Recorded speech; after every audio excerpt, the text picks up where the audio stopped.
Okay, do you want me to start with a dirty joke or a clean joke? Is there a clean joke for an anime convention?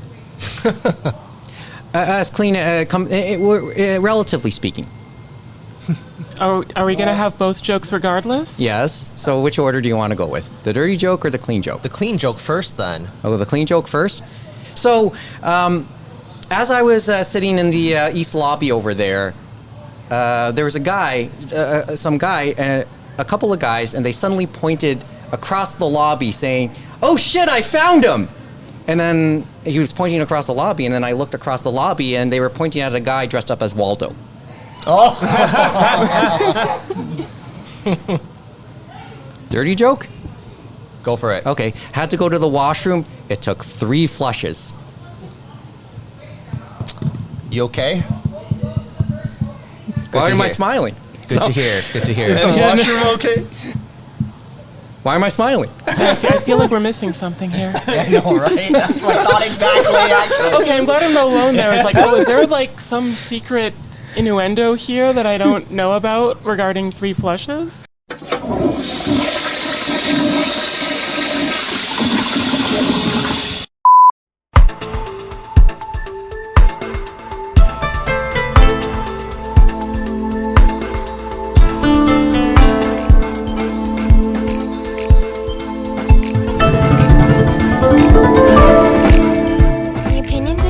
In the following are those of its participants and do not necessarily reflect those of the producers and the Six Talk Podcast Network.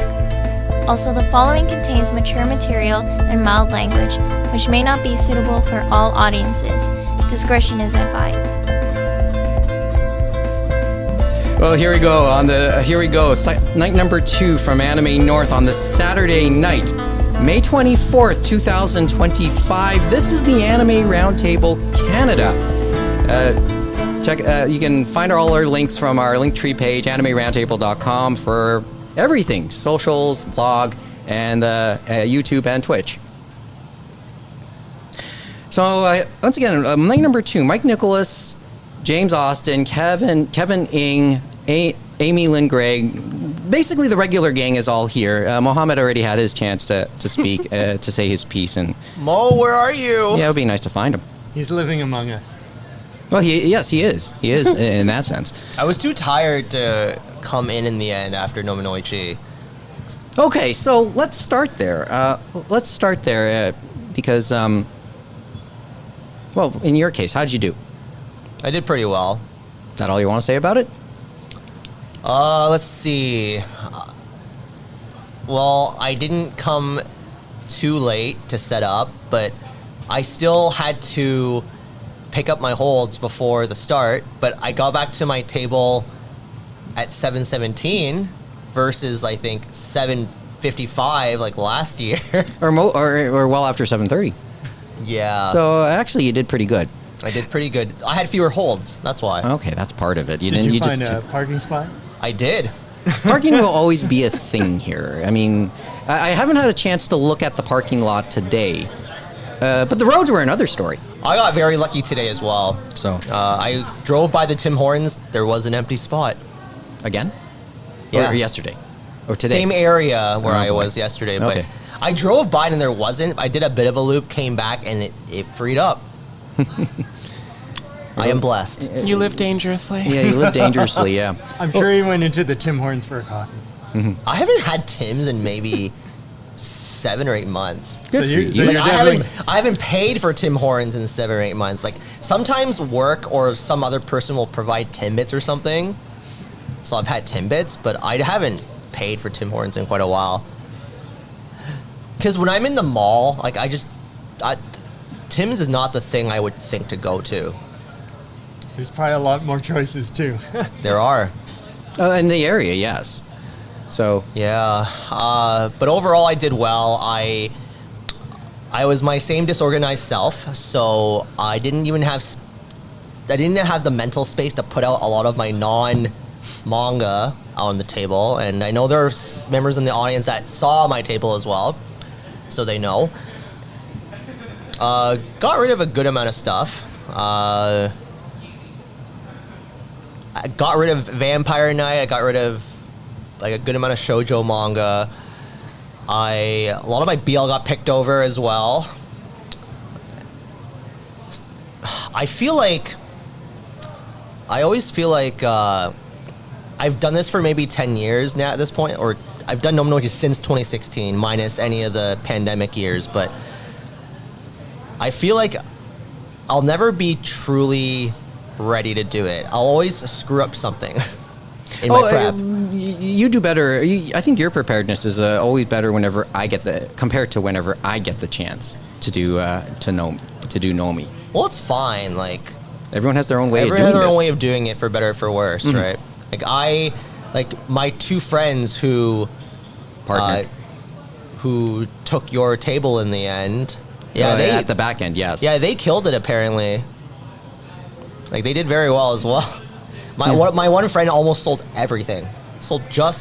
Only had a few things left apparently. That's good. Yeah. That's good. That's good. Yeah, And so I know some in the audience have told me, yeah, they were very energetic. Yeah, that's right. That's the impression I got too. Yeah, they're characters in a good way. Yeah, that's the impression I got. Oh yeah, and for reference, once again, we are in the London room tonight. I forgot to mention that. So you will be at the very least, you'll be hearing the sights and sounds of the people walking by as the rest of the convention goes this evening. We're a little bit less hidden away than usual. Yeah, well, yeah, it's still maybe about the same number of people, but yeah, I it's nice. Like the London room here is often, I think it's often referred to as a chill space. They do have videos running. You can see anybody here in the room can see the television right behind us. They had been, showing various shows. Yashahime, Mob Psycho just before we came on. Mm-hmm. That was playing, and that actually, that has pulls a bigger audience than this show. But it is more of like as I said, more of a chill space. Lights don't really dim up in here, although it is dimmer compared to this room is dimmer compared to the Halton where we've traditionally taped in the past. So, people just come in. They will watch. They've been paying attention, and everything in here has been presented in dub form, so it's in English. But they have the subtitles running at the same time.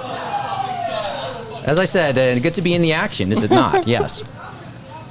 No, it's okay because maybe some of that comes in. Some of that energy from out there could come in here. But the audio doesn't. So for context, there was some screaming in the halls. Yeah. Well, it's a little bit. I mean, I can hear it, pick it up a little bit on my earphones, but who knows? And who knows how it'll ultimately come out in the final product. Reminds me of the atmosphere of the 1.0 days, at least from an outside hall's perspective. Oh yeah, when we did the old New York room, but it's just nice to finally get back into East Lobby here.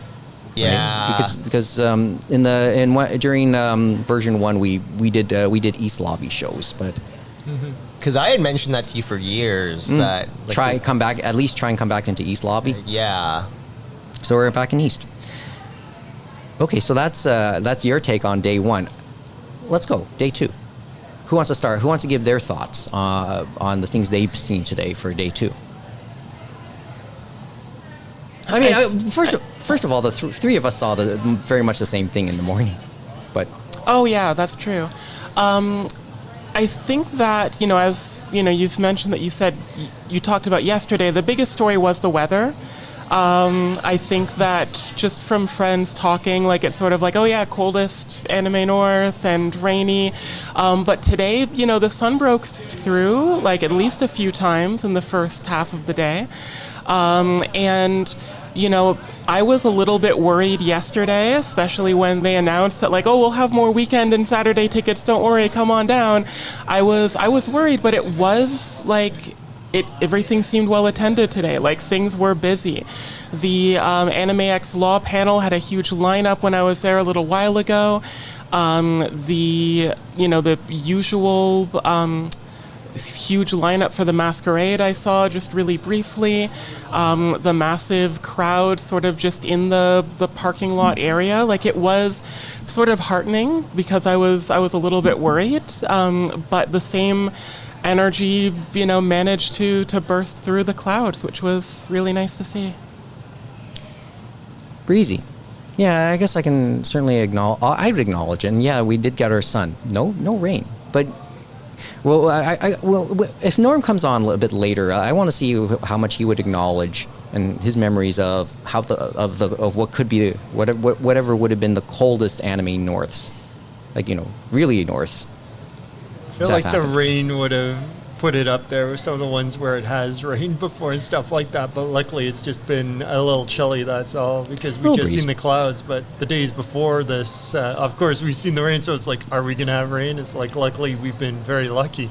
So far. Just a bit here and there. Well, I mean, and I guess anything that comes just comes, and it probably wouldn't dampen, so to speak, anything else that's already happened this weekend. I feel like this is the coldest anime north in recent memory for me, and I've been going since 2005. Could be memory then. Yeah, like it's like I don't like that jacket. I wouldn't wear a jacket that warm. My that kind of beigeish brownish jacket. Like I only wear that when it's cold. Oh, mind you, okay. I don't remember. I remember wanting a jacket a few years ago because I know that it was, I think maybe the first or second year they ran Anime Hell out of the Congress Center North. I remember this. And it was a cold this. night that night because I remember exiting and being like, I am freezing. I remember. I do remember a wind. Aside from that, I've never ever wanted a coat at Anime North. Like even when it has rained, it's been like 25 degrees and raining. So it's been unfortunate that the rain has come, but it's never like, I mean, the radio stations have been talking about this weather as being anomalous for the last few days. And it's, Southern Ontario tradition to be complaining about the weather like this. So we're fitting our stereotype, which is lovely. The North. Yes, we the North. The south of the North, though. Yeah. It's just more the thing that it's cold during the day, which is the big thing. It's like people seeing people wear your sweater or something like that, then a coat on top of that because you need it. And then it's like, oh, I better take this coat off when I go inside because guess what? It's going to probably be a little warmer for all those bodies in there. See, that's the thing. It's like we've had chilly nights before, but it's never been this chilly during the day. Great year for mascot costumes, but I haven't really seen any. Heavy type which is unfortunate. Costumes, okay. Like, there are so many years that I'll see, like, the big, velvet or foam covered, giant suits, and like some of them even have like fans in the middle of like connected to them. Yeah. But like no need this year, and I haven't seen any, which is, unfortunate. But they probably said, like, oh, I come every year in this giant, like, super hot Pikachu. Why would I do that to myself? And this year it probably would have been comfortable. I see the giant Eevee or something like that. I've seen some Kirby's. I've seen that in suits and stuff like that. And I'm trying to think. I think I've seen a few furries, but that's about it. I haven't seen, like, anything crazy, like, as you said. Okay, I was going to save this thought for a bit later, but now since we're talking about cosplays, from what series have you seen the most cosplays from this year? Because I got into I was getting into a discussion with my friend, and we were wondering that, like, from what series, what IP, etc. I've seen my fair share of Don cosplay. Actually, now that you bring it up, I'm seeing a lot of the two main characters, Okuran and Don has been. But I would say sometimes there's certain ones you're not expecting. Like I said, I've seen 4 Anns from Anne of Green Gables so far this weekend. So 4 Anns. It's topical. Okay, it's topical, and I guess we'll kind of touch on that because there's a newer anime. Oh now. We got that. It's been there was always an old anime, but now there's a new one. But it's kind of like how many people are watching that and would want to cosplay as someone from that type of series, right? But it's a very easy one to cosplay if you have the right stuff. That's just you have to make sure it's like, are they Anne or are they trying to cosplay as Luffy and they have a different straw hat on? Goodness. I've been discussing this with a few friends recently, and I don't think there's like a dominant cosplay the way there used to be. Yeah. I was wondering. When I went to the Anime Nostalgia panel, and one of the photos that they highlighted was one of the cosplay photo. So it was just all the cosplayers in one photo, and one of the cosplayers was Shrek. So it's been so interesting to see the changes in that. Like I remember, so during that panel, they also mentioned that the first real, everyone doing one character, one series was during Naruto's sort of peak. And I remember it was my first or second Anime North, and I remember waiting in line in the Toronto Congress Center and being so excited, and I hear these two people just talking with each other, and one of them said thank Jesus there aren't 1,000 effing Inuyashas this year. Or you had tons of Trigun Bash the Stampedes, or many Robins. But we had the Naruto trend, and then Bleach came into the fold, and then we had the Homestuck era, and My Little Pony to some degree, and that sort of coincided with a lot more Western properties. You'd see multiple Doctor Who characters like Weeping Angels, and I think Death Note, and then there was even a few years where Pokemon Gajinkas were everywhere, so that's humanoid Pokemon costumes. But the last, I want to say 5 to 8 years, it's been separating. There isn't a dominant series, which I think sort of ends up dovetailing into what we're going to talk about later. But the diversity has really expanded. It isn't just the big shonen or the big mainstream series that people are cosplaying anymore. It's so much, people are still cosplaying. Even today when it's relatively cold, I think there's less than there would be on a warmer year, but there isn't that dominant. I think Dan Dan is probably the closest thing to that I've observed. But I saw my fair share of Demon Slayer. Yeah, especially little kids, little kids dressed up as Nezuko. I did see a lot of Demon Slayer. I've seen a lot of One Piece. My Hero Academia still. Yeah, My Hero. Yeah. Mm-hmm. So, I mean, maybe I'm. Now that you put in those terms, it does make me wonder, because of the increased variety that our fandom is able to watch and consume now.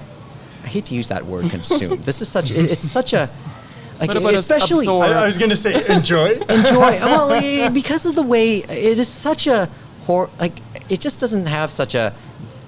It has a negative connotation. If you want consume, Mike, you just have to go to the dealer's room. Oh yeah, that's true. but where I was going was, we are able to we have the chance to see, and legitimately so, or just period maybe, but we get to see a lot more titles now. A lot more titles. Yeah. And you have all the ones that came before too, to a degree. And there so. Whatever is the flavor or whatever is the IP of a given year, I mean, that was we could easily talk about that. We could easily end up talking about that, say 15, 20 years ago, and that you'll see that dominantly in the cosplay selections we end up seeing, whether it's a Sailor Moon, whether it's Eva. Towards 2010, you had a lot of Haruhi, right? In the middle there. This was my favorite. Oh, okay. So, where's this from? Oh, wow. Because you don't often see people cosplaying as old Sophie from Howl's. Yes. Yeah, that's pretty good. Yeah, some Ghibli, and then you usually see them younger, but because these are older women dressing up, so it was a pleasant surprise. But you'll see someone younger trying to be Hayao Miyazaki himself. Oh God! But and then as we're going, and then I'll continue my little. The Scarecrow thread. prop too, and I think I'm assuming that's one of their grandchildren that's cosplaying as Calcifer as well. I'm gonna ask. That's so cool. We have a photographer here. I'm just gonna tell my old friend here. Just be careful. Somebody did cut themselves on those light bulbs behind you earlier. So I'm just letting you know, okay? By the way, it's good to see you. Been years. It's been years. So where I was going to go was, so in the last decade or so, then like with the streaming services and the chance for more exposure to more different titles, still something does end up predominantly popular as being the most popular. But then with the sheer number of what's out there, going into the history of the last 20 plus years of fandom, yeah, the selection has just simply grown. So there wouldn't be a lean towards a single IP. I will say, because Bleach is back and it has been for a while because of the new anime. So it's nice seeing a lot more Bleach cosplay coming up in the last 2 or 3 years or so. Mm-hmm. So my personal observation, I've seen a lot of women dressed up like Freyra. Freyra, that's a fair one. That's a fair one. There had been a few of those. You're right. Yeah. And some men.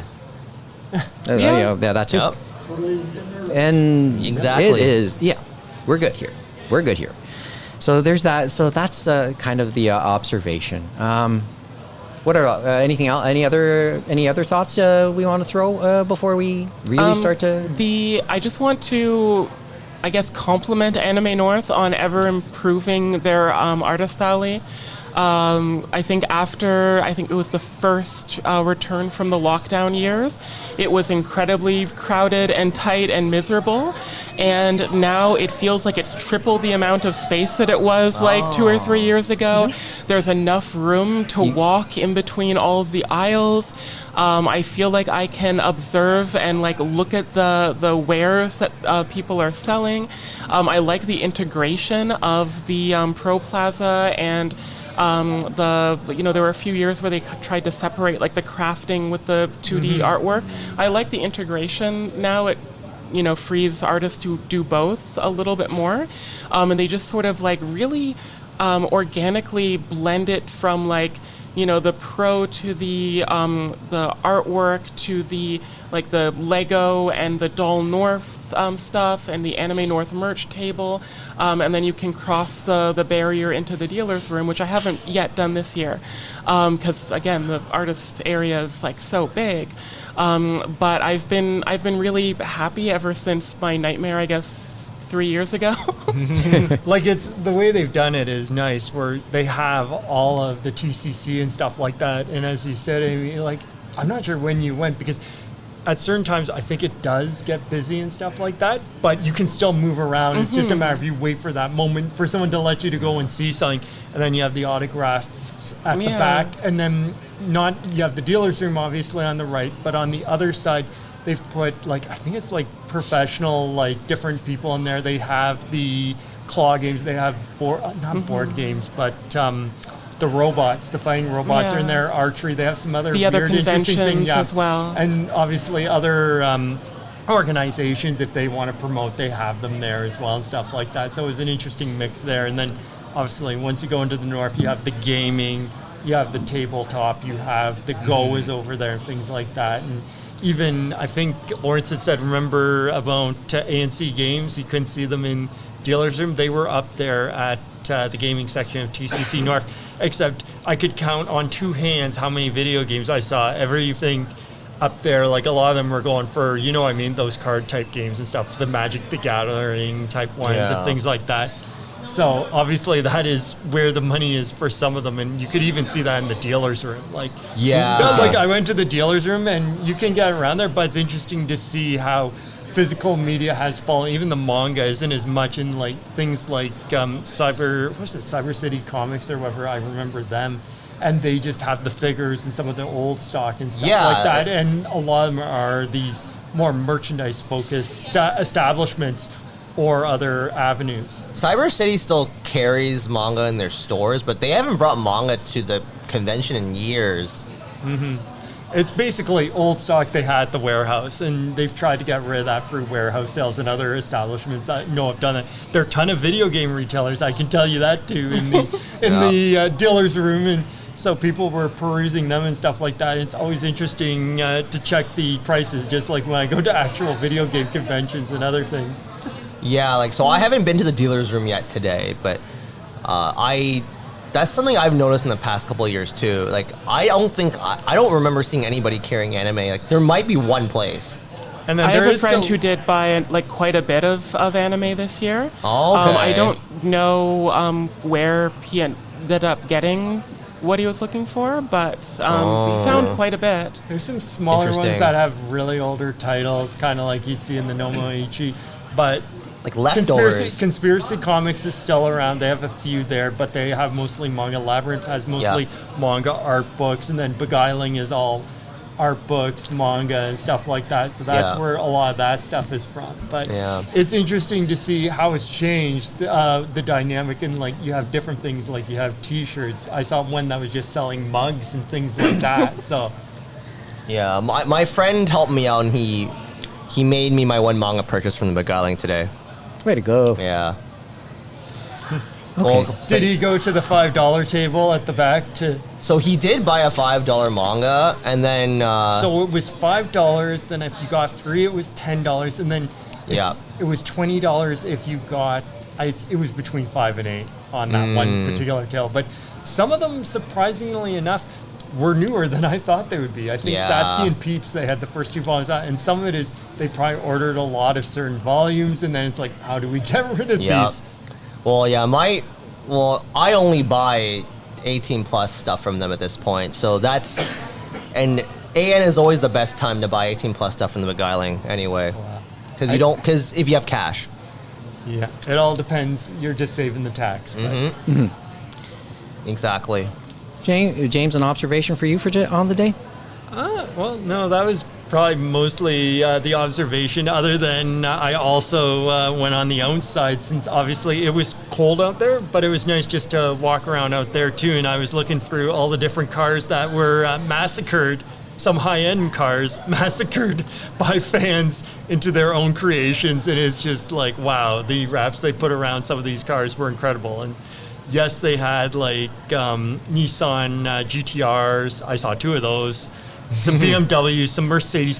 One Mercedes, like I have the pictures, one Mercedes, you should see the license plate. One Mercedes, I don't know how they got the Ontario Transportation Ministry to approve it, or how someone hadn't had it before. What was it? But they literally said, "Notice me." That's what their license plate was for this Mercedes. Me. And I took the picture, but I forget what they were doing for characters, you know what I mean? Properly spelt? Yeah, properly spelled. And then there was Miku on some of them. But there was some normal cars. There was some Honda Civics. I think there was actually a Chevy Spark where it was a Miku Chevy Spark, but they found one that was the color of Miku, or maybe they had them just painted in the Miku sky. It was incredible. There's always one with a Miku. And then there was a veteran. He had veteran plates on his plates, and he was a Miku car as well. He put a Miku figure on top of his car. And they had it like a classic vehicle. A guy brought a classic vehicle, and he had pimped it out. It was just like, oh my goodness. But they have events, obviously, around the GTA. I think they were advertising one of their next ones, which was in Woodbridge and stuff like that. But it's interesting just to see them. I always am thinking to myself, I wonder how often they take them out on the road and how they explain that to certain people, because I swear someone's going to pull them over saying, could we see this car? It's like, why would you pull them over, though? About a month ago, I saw a Cybertruck that was Pokemon wrapped. Wow. And it was being driven by a woman. So it was the most impossible Cybertruck that I've ever seen. And where I work is very close to a Cybertruck dealership, or a Tesla dealership. So one day I did see 7 Cybertrucks in one day, which was about, I'm going to say, 25 Cybertrucks too many. And they just started that in December, right? I think, allowing that cat, because I was like, oh, we know, and now I started seeing a few, and it's like, oh, I guess they must have allowed it in. But I did see a Pokemon one, but no, it was not a Cybertruck, unfortunately. Near 6 Points, there's a Tesla dealership, right? And they have a habit of doing some really dickish things with the cars during the overnights. So sometimes they'll if there's cars inside the in the showroom, they'll just and they have the wing style type doors. They'll turn on the headlights and have the things flapped open all overnight.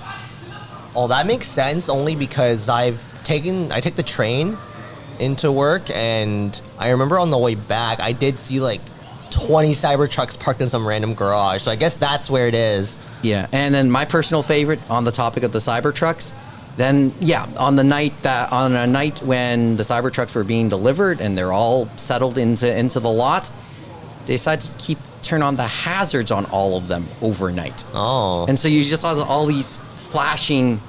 I drive by at the end of in the evening, and I see flashing Cybertrucks sitting in the lot. It was a kind of sort of unsettling. And shout out to Jesse and Z the Raccoon for their Cybertruck Cyber 6 joke today at the Canadiana panel. Good segue. Good segue, because we're gonna. Okay, first give an impression of that, because Amy, James, myself, we saw that. We sat through that this afternoon. So, late this morning, more like it. I did see it last year, and there was a fair bit of repeated, content. But what was new was fascinating, like the new Cyber 6 discoveries and communications. Like, that was, like, there was so much, like, drama with that full version opening over the last, 20 years. It's nice to finally have definitive information about it, because there was some rumor that the full version existed and, and it was recorded and the person had it and wasn't going to release it just because he was an awful person. And then at Pretty Heroes, last year, I think it was Z again who was talking about that and saying, no, that was just a rumor, it was proof fake. So it's nice to have it was never recorded, it's a full script. But the Anne of Green Gables stuff was a repeat, but it's a really fun it's a fun topic to hear about. It's such a great variety of Canadian co-productions and dubbing and affinity for different series with the Sailor Moon. I wish Zatchbell would get a message, because I was talking to I think one of the voice directors or someone who worked on the English version of Zatchbell, and it was immensely more popular in Canada than the US. I think it's an important panel to have, and I like that it was relatively well attended. It is fascinating how much we diverged from the States. Yeah. The fact that we have Pretty Heroes here in Canada, and that we have such a big Sailor Moon contingent here at Anime North, and that people are interested in this topic. On Zatch Bell, we got all of what was dubbed by Viz aired here. So we had Viz dubbed up to episode 104, and then, but in the States, I don't believe they aired all of it. That's what I recall. I think they cut it off probably at episode 70 something or 80, but it was because it got canceled in the US is why Viz didn't dub the rest of it. Because Zatch Bell has 150 episodes total, from what I recall. Which is a shame, because there are some really funny songs near the end. And Zatch Bell dubbed all of the weird songs. Yes, they did. Including the Parco Falgore's really weird breast song. Yeah. But the original line was Chi Chi Chi Chi Opie, Boing Boing. And they changed it to Hey Hey Let's Dance All Day, but boing, they kept boing. the boing boing and the hand motion. Yep, they did. So there was, so again, it's great to see people who have fond memories for these weird, the Sailor Moon Says, and the fact that Reboot is kind of an honorary cool anime in our community. It's lots of fun stuff. I've cried 4 times throughout my time watching Zatch Bell, because it really hits emotionally hard when you don't expect it to. Very underrated show. Mm-hmm. It's funny because I went to Otakon one year, and then I was talking about Zatch Bell in our line while we were waiting to get our autograph from Shinichiro Watanabe. And then later that night, on Twitter, I caught someone mentioning that, like, someone talked about how interaction? and then I actually did retweet them, hey, that was me. Yeah, that was pretty funny. And also on the Friday at the flea market, I sold a Zatch Bell manga to somebody, and then we had a conversation going, and he said that today he's dressed up as Fulgore. Oh, He's nice. here somewhere. I never could find him though. And I was telling him like I really hope I find you tomorrow, but I never did. There's always Sunday. Yeah. But it could be someone else. Yeah. Could be, yeah. Well, I guess we should get I want to tie in that, and I guess we should get to the heart of the matters tonight, right? Because I guess it was interesting. I think Jesse had mentioned for that panel, Canadian Heritage ones. Now, not this one, but I think he said the one you watched last year, Amy, that it was on YouTube or something. Like Yeah. that. He had mentioned that, so people can still see it there. And then I think, as we know, if you do follow Jesse's podcast, the Zen in Canada podcast and stuff like that, they had plugged it again because that's where part of Cyber 6 came in, because some of that information was found out when they interviewed one of the co-creators. That was from the Canadian portion, I think, was it late last year? So it's up there. No, really, as I said, a really extensive panel, and this is. And they went through all the networks too. This is just simply Jesse's MO. I'll just mention very quickly, in terms of today, I saw the VTuber concert that happened in the middle of the day. There was like a VTuber singer spotlight. I went mostly to check out Unnamed. They're a very popular VTuber on the East Coast, like in Japan and Asia. And I've heard them speak before, never heard them sing, and a bit of a erratic singing quasi-rapping style at times, but knowing how popular they were from their corporate line of work and their current iteration, I can see the appeal. It's a little atypical, but I thought they were pretty cool. I also caught the Mamishimo no Taigun concert that happened at 6 o'clock as well. Very energetic group of ladies. Wow. In my case, well, I mean, this is Anime North. It's not Anime North if things you want to see overlap with each other and you have to make a choice. Yeah, like I didn't know what to expect from that concert because I know they were idols, but like, cause they don't really have any music that are tied to anime to my knowledge. Not really into no anime songs. That's what people are. So the mentioning. crowd was noticeably smaller, but they just had constant energy flowing out. Like all their very well coordinated in their routine as well. And like I thought they really tried their best to interact with the audience too, because it was funny because they talked about how they had a segment where they asked, "Oh, what was your favorite anime from amongst the crowd?" And for them, and then one girl had started listing just 5 or 6 or 7 different shows, and then they had to tell her to stop.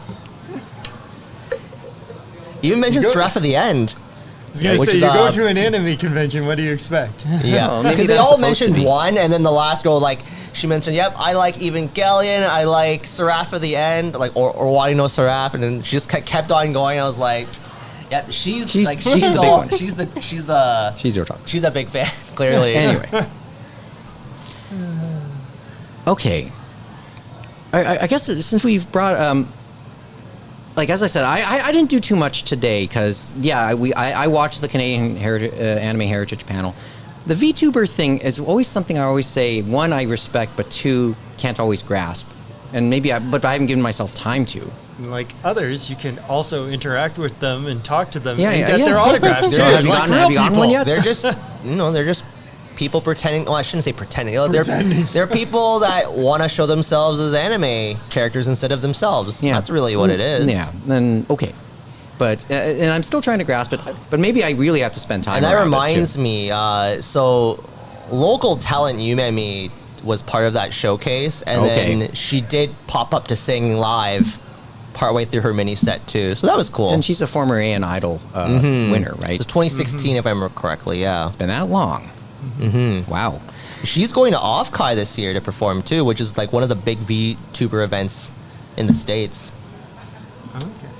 Not an idol thing, but I want to give a shout out to the indie imaginary VTuber, was Alpine Showtime, who I did not know was Canadian and is here at Anime North, and it was my biggest super surprise of Friday.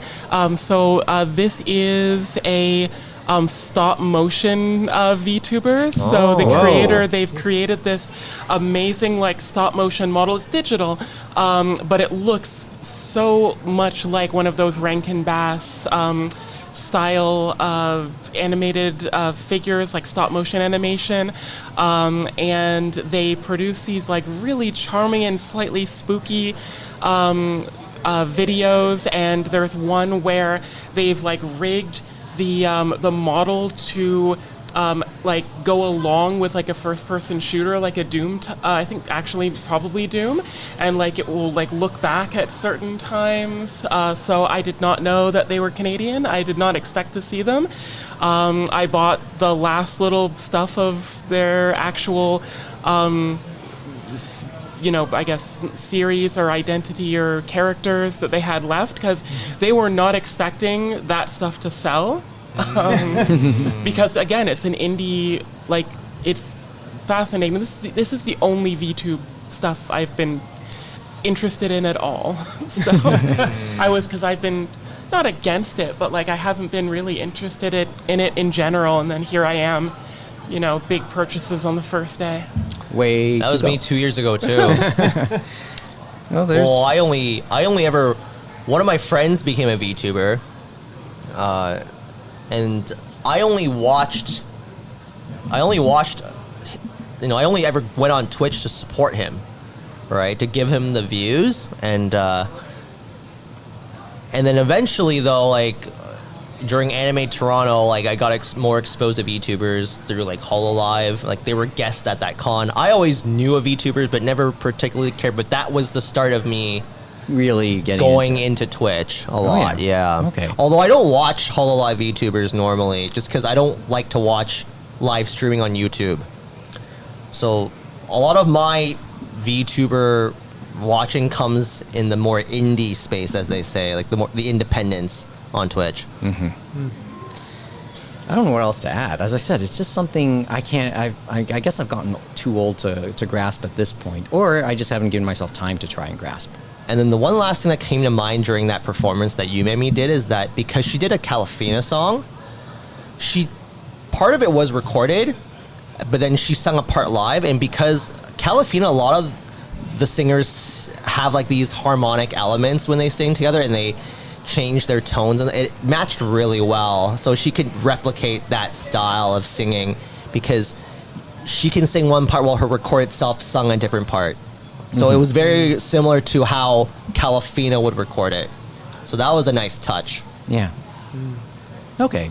I don't know what else to add myself. Yes, I did do my panel today, and I'll talk a little bit more on this when I do my solo streams as well. But because we're low on time, I do want to actually get to some of the stuff, the heart of the stuff tonight. But what do you mean? We have this room for the rest of the night, Mike. I'm trying to keep this under 90 minutes. Yeah, good luck with that. Yeah. Have we ever really been 90 minutes while we were here, like on a Saturday? Friday, I feel like it can stay around. It tends to stay around that time of length of time. Okay, fine. I'll say this much about doing a panel. They're not easy to do, for starters.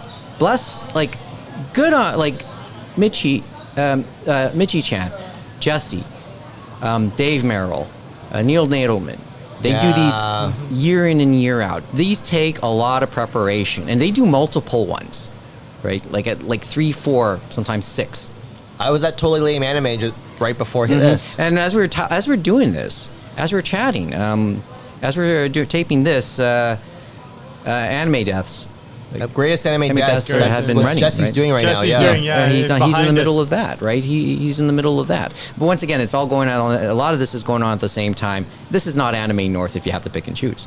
So, but I finally did a redo of my panel, which talked about the first contact story of Anime North's first contact story with the Consulate General of Japan, and it also involved the York University Anime Club too.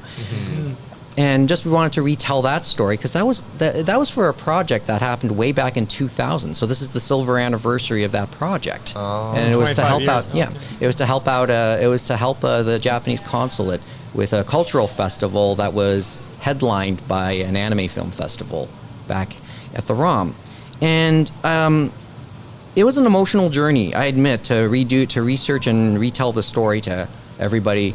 And truth be told, not many saw it because not many got to see this version of the story because the summary, the write-up, actually did not appear anywhere.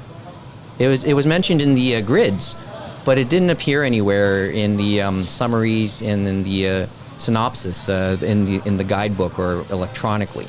So not many knew about this, and I don't know if that would have made a difference to the number of people who would have came out, but.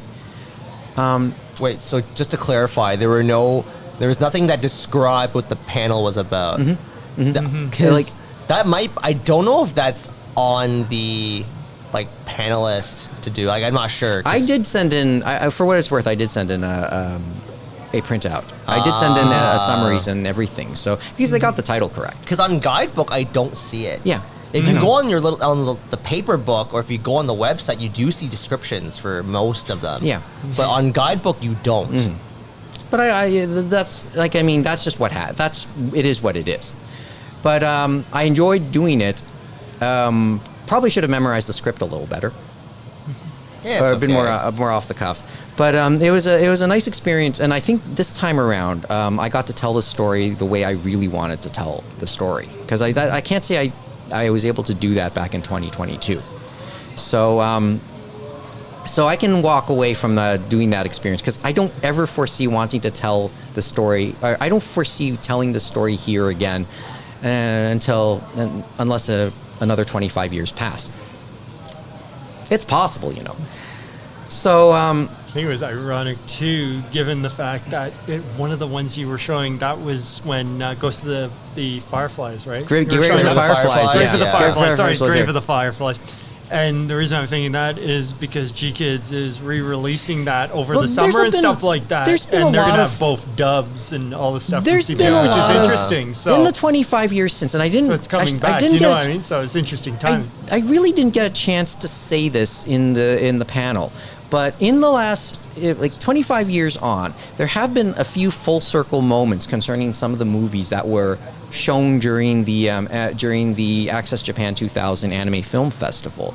I mentioned when Princess Mononoke was shown there at the finale as part of the finale of that festival.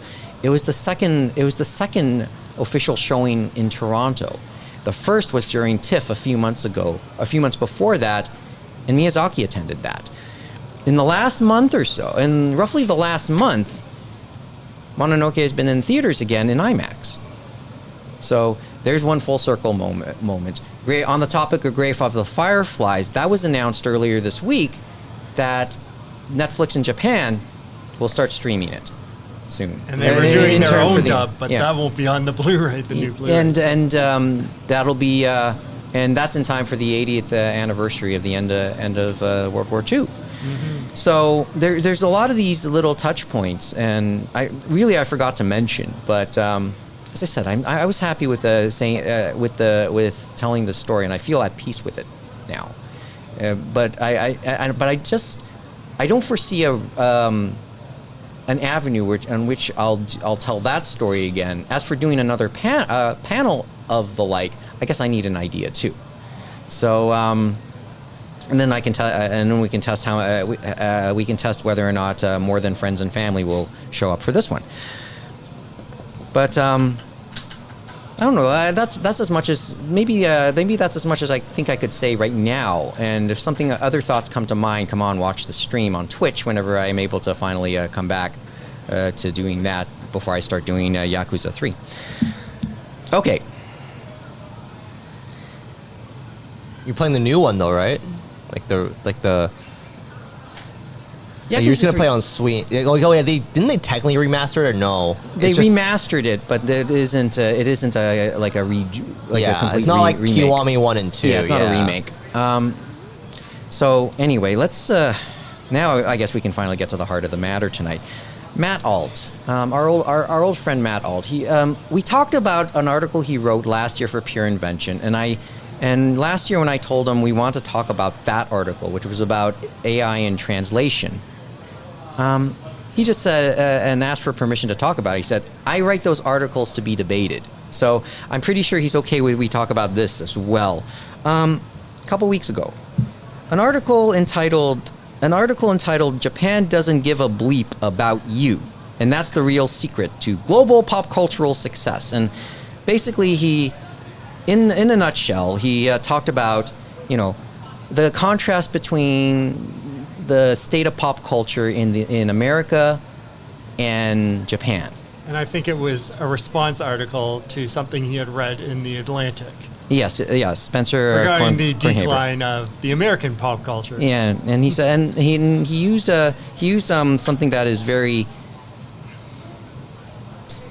different in and of itself, but means the same thing to their respective cultures.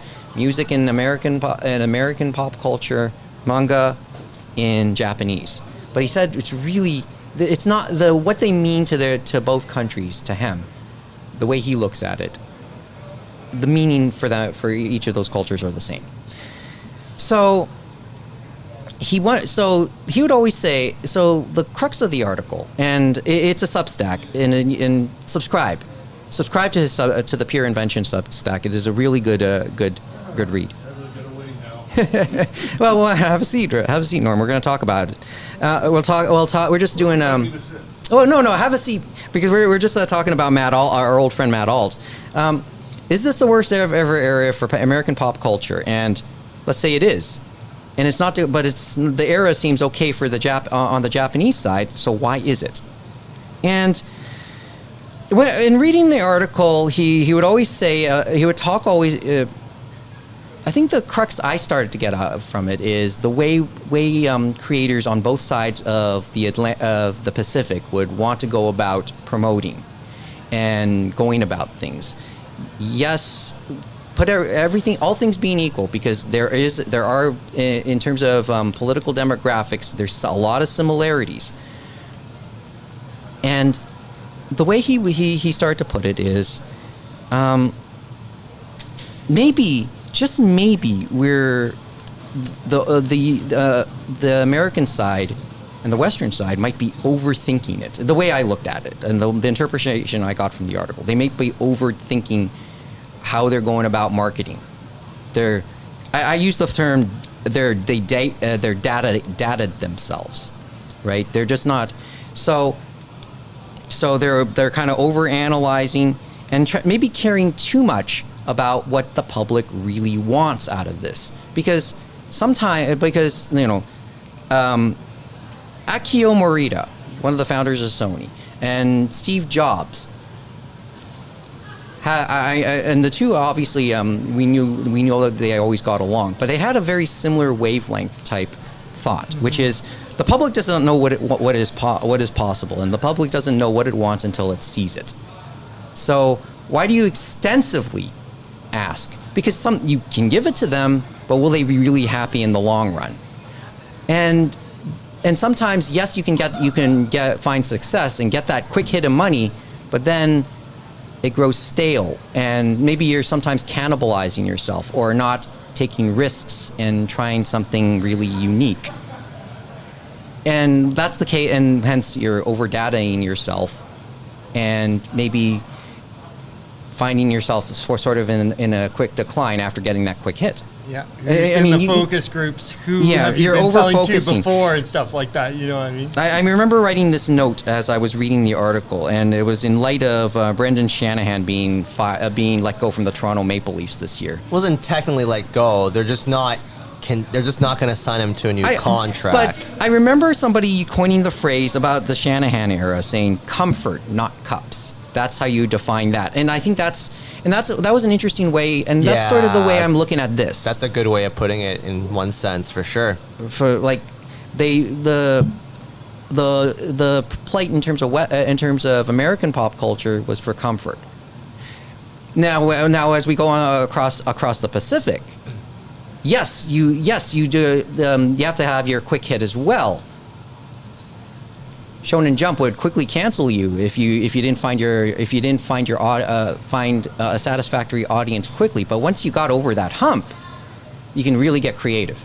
Funny enough, even on the anime side, there is a lot of reboots recently, right? Mm-hmm. So there's some of that too. But whether that's influence from outside, who knows? Well, that's maybe part of the It's dilemma. Interesting because they don't can them as quickly anymore on Weekly Shonen Jump.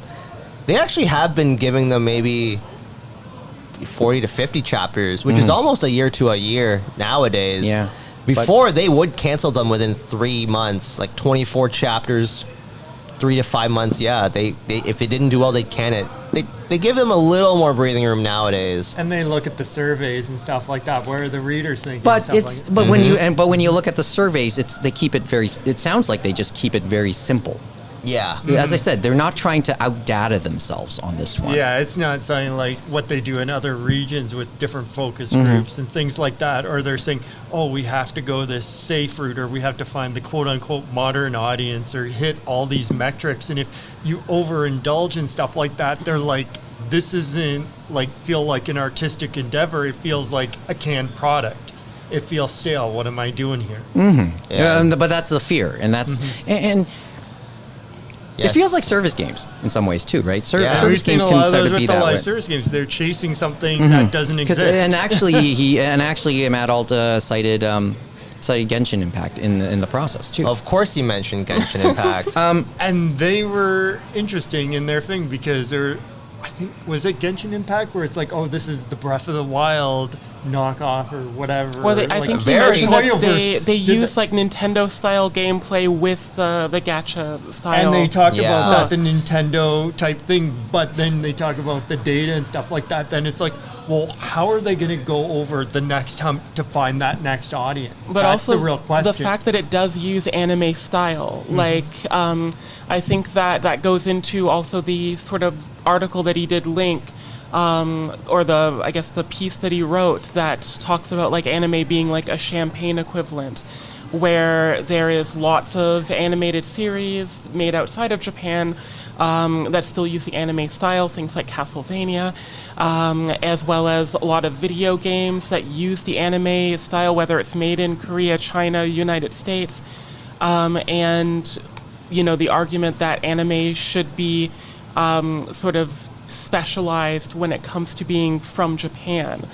And then I think one thing that's different when we look at anime and manga is that we do have this wealth of diversity that isn't diversity in types of series, themes, age groups, because when you look at the Japan production pipeline for young girls, you have the Pretty Cures constantly running, you have Detective Conan still going, you have Maruko-chan still always going, you have a little bit outside of anime manga, but the Sentai series for boys, you have the Shonen Jump series, all of these series for different ages, interests, and topics are constantly running.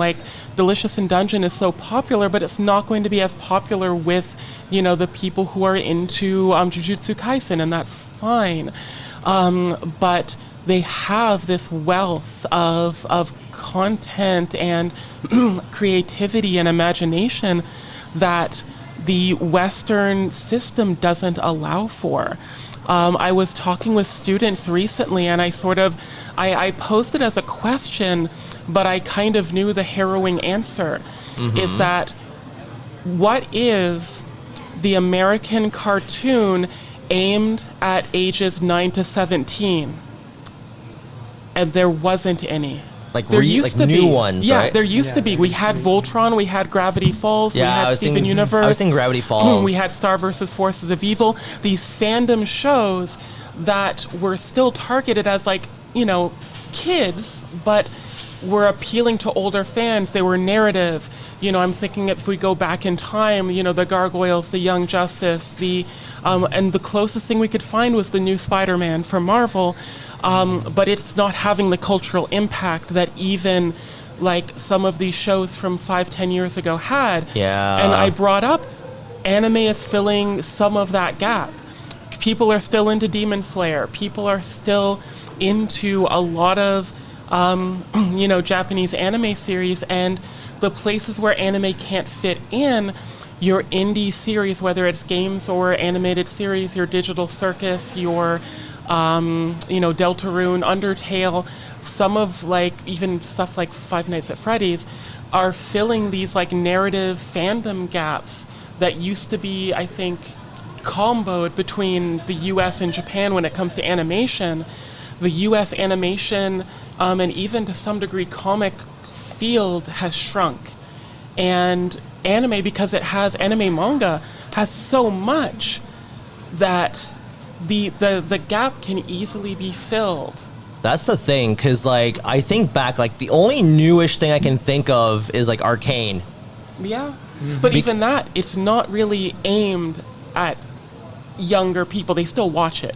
Like 12-year-olds watch Has Been Hotel. They should not. Yeah. Please don't stop. Because like even like Adventure Time's not really new anymore, and like Rick and Morty's not that new anymore. And Fiona and Cake was a nostalgia show. It was, having people who grew up on Adventure Time who are now in college and university going, oh, this is cool. It's a mature sequel to the show that I loved when I was 8. There was a person at the Black Folks Like Anime 2 panel who said, like, I was in the cradle as my dad was watching Full Metal Alchemist. I'm like, oh no, my bones, my hip is giving out. Wow. Yeah, like, honestly, I can't really think of...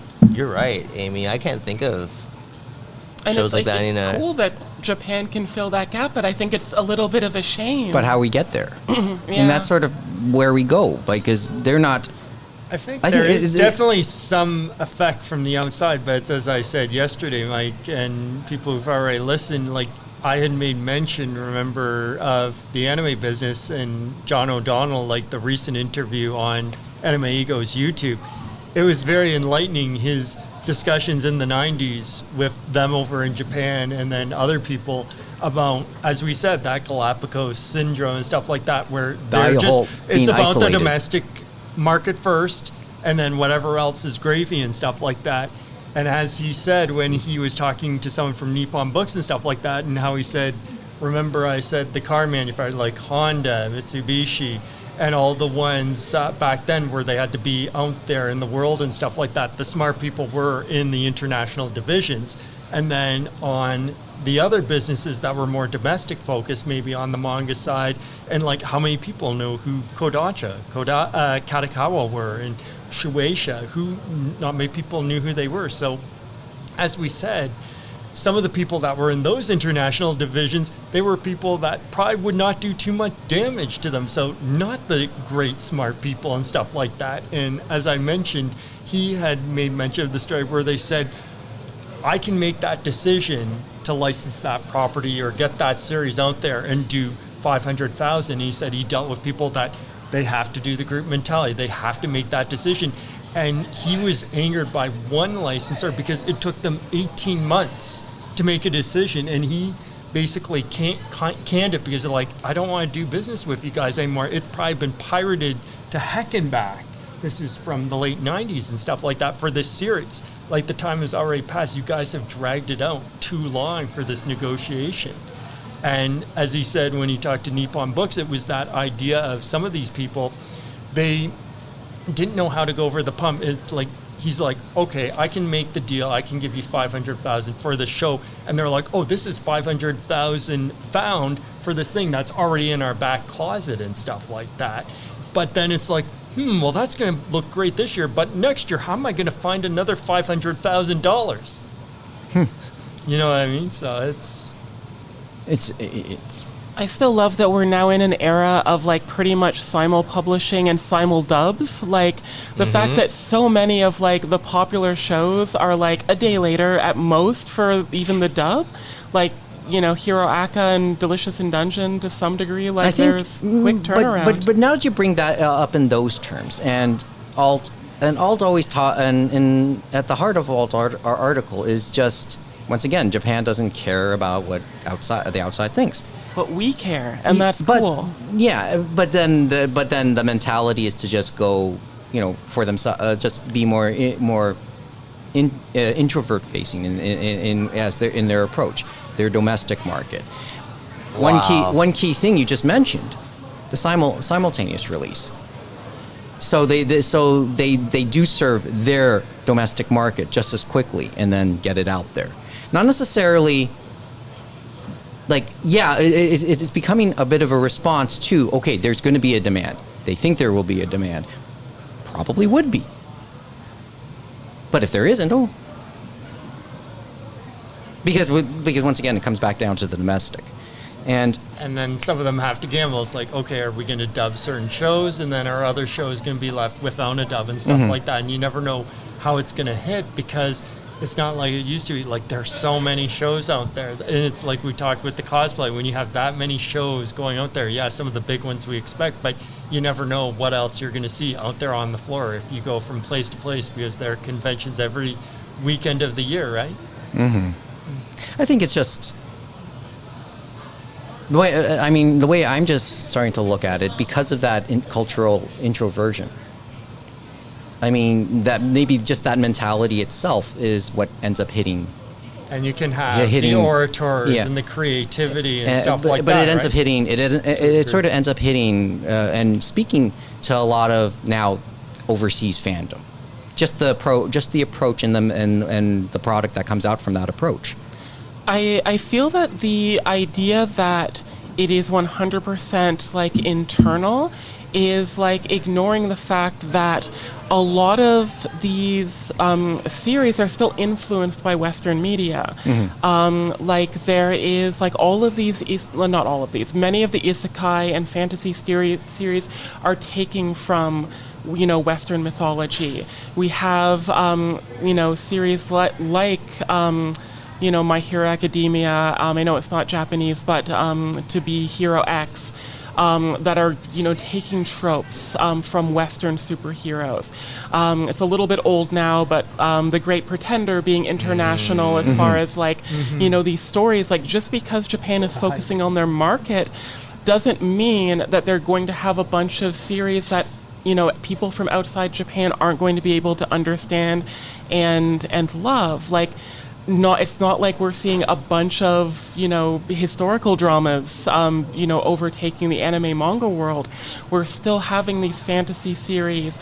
Even Dandadan, you know, half the cryptids or the creatures are these American or cryptids that are being factored in. The very American aliens. But in combination with the Japanese, like yokai and the symbolism of like Turbo Shinto Granny's stuff, right? like form, and then you have things like Beastars that is like, how do you even? They use like boxed lunches, but it's still kind of Western clothing and like Western university systems and architecture. So good. There's so much crossover and interaction that's still going to happen.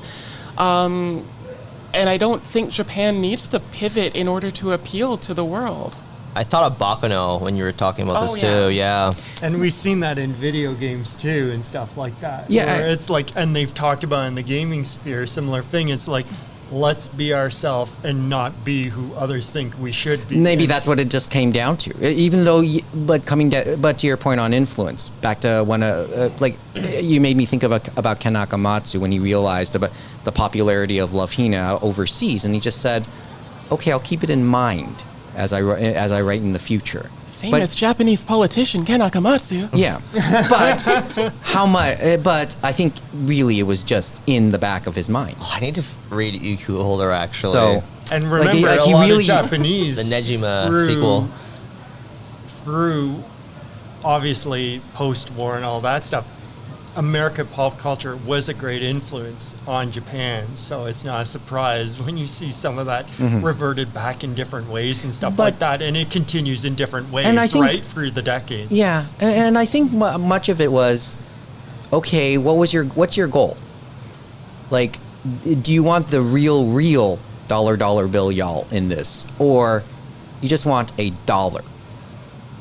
This is because they said that, like, maybe it's this mentality that made them miss out on making something like an iPhone, but maybe that's just they just didn't care about that because they were happy with what it was and just keeping the ball rolling in that sense, not necessarily completely like that absolute disruptor.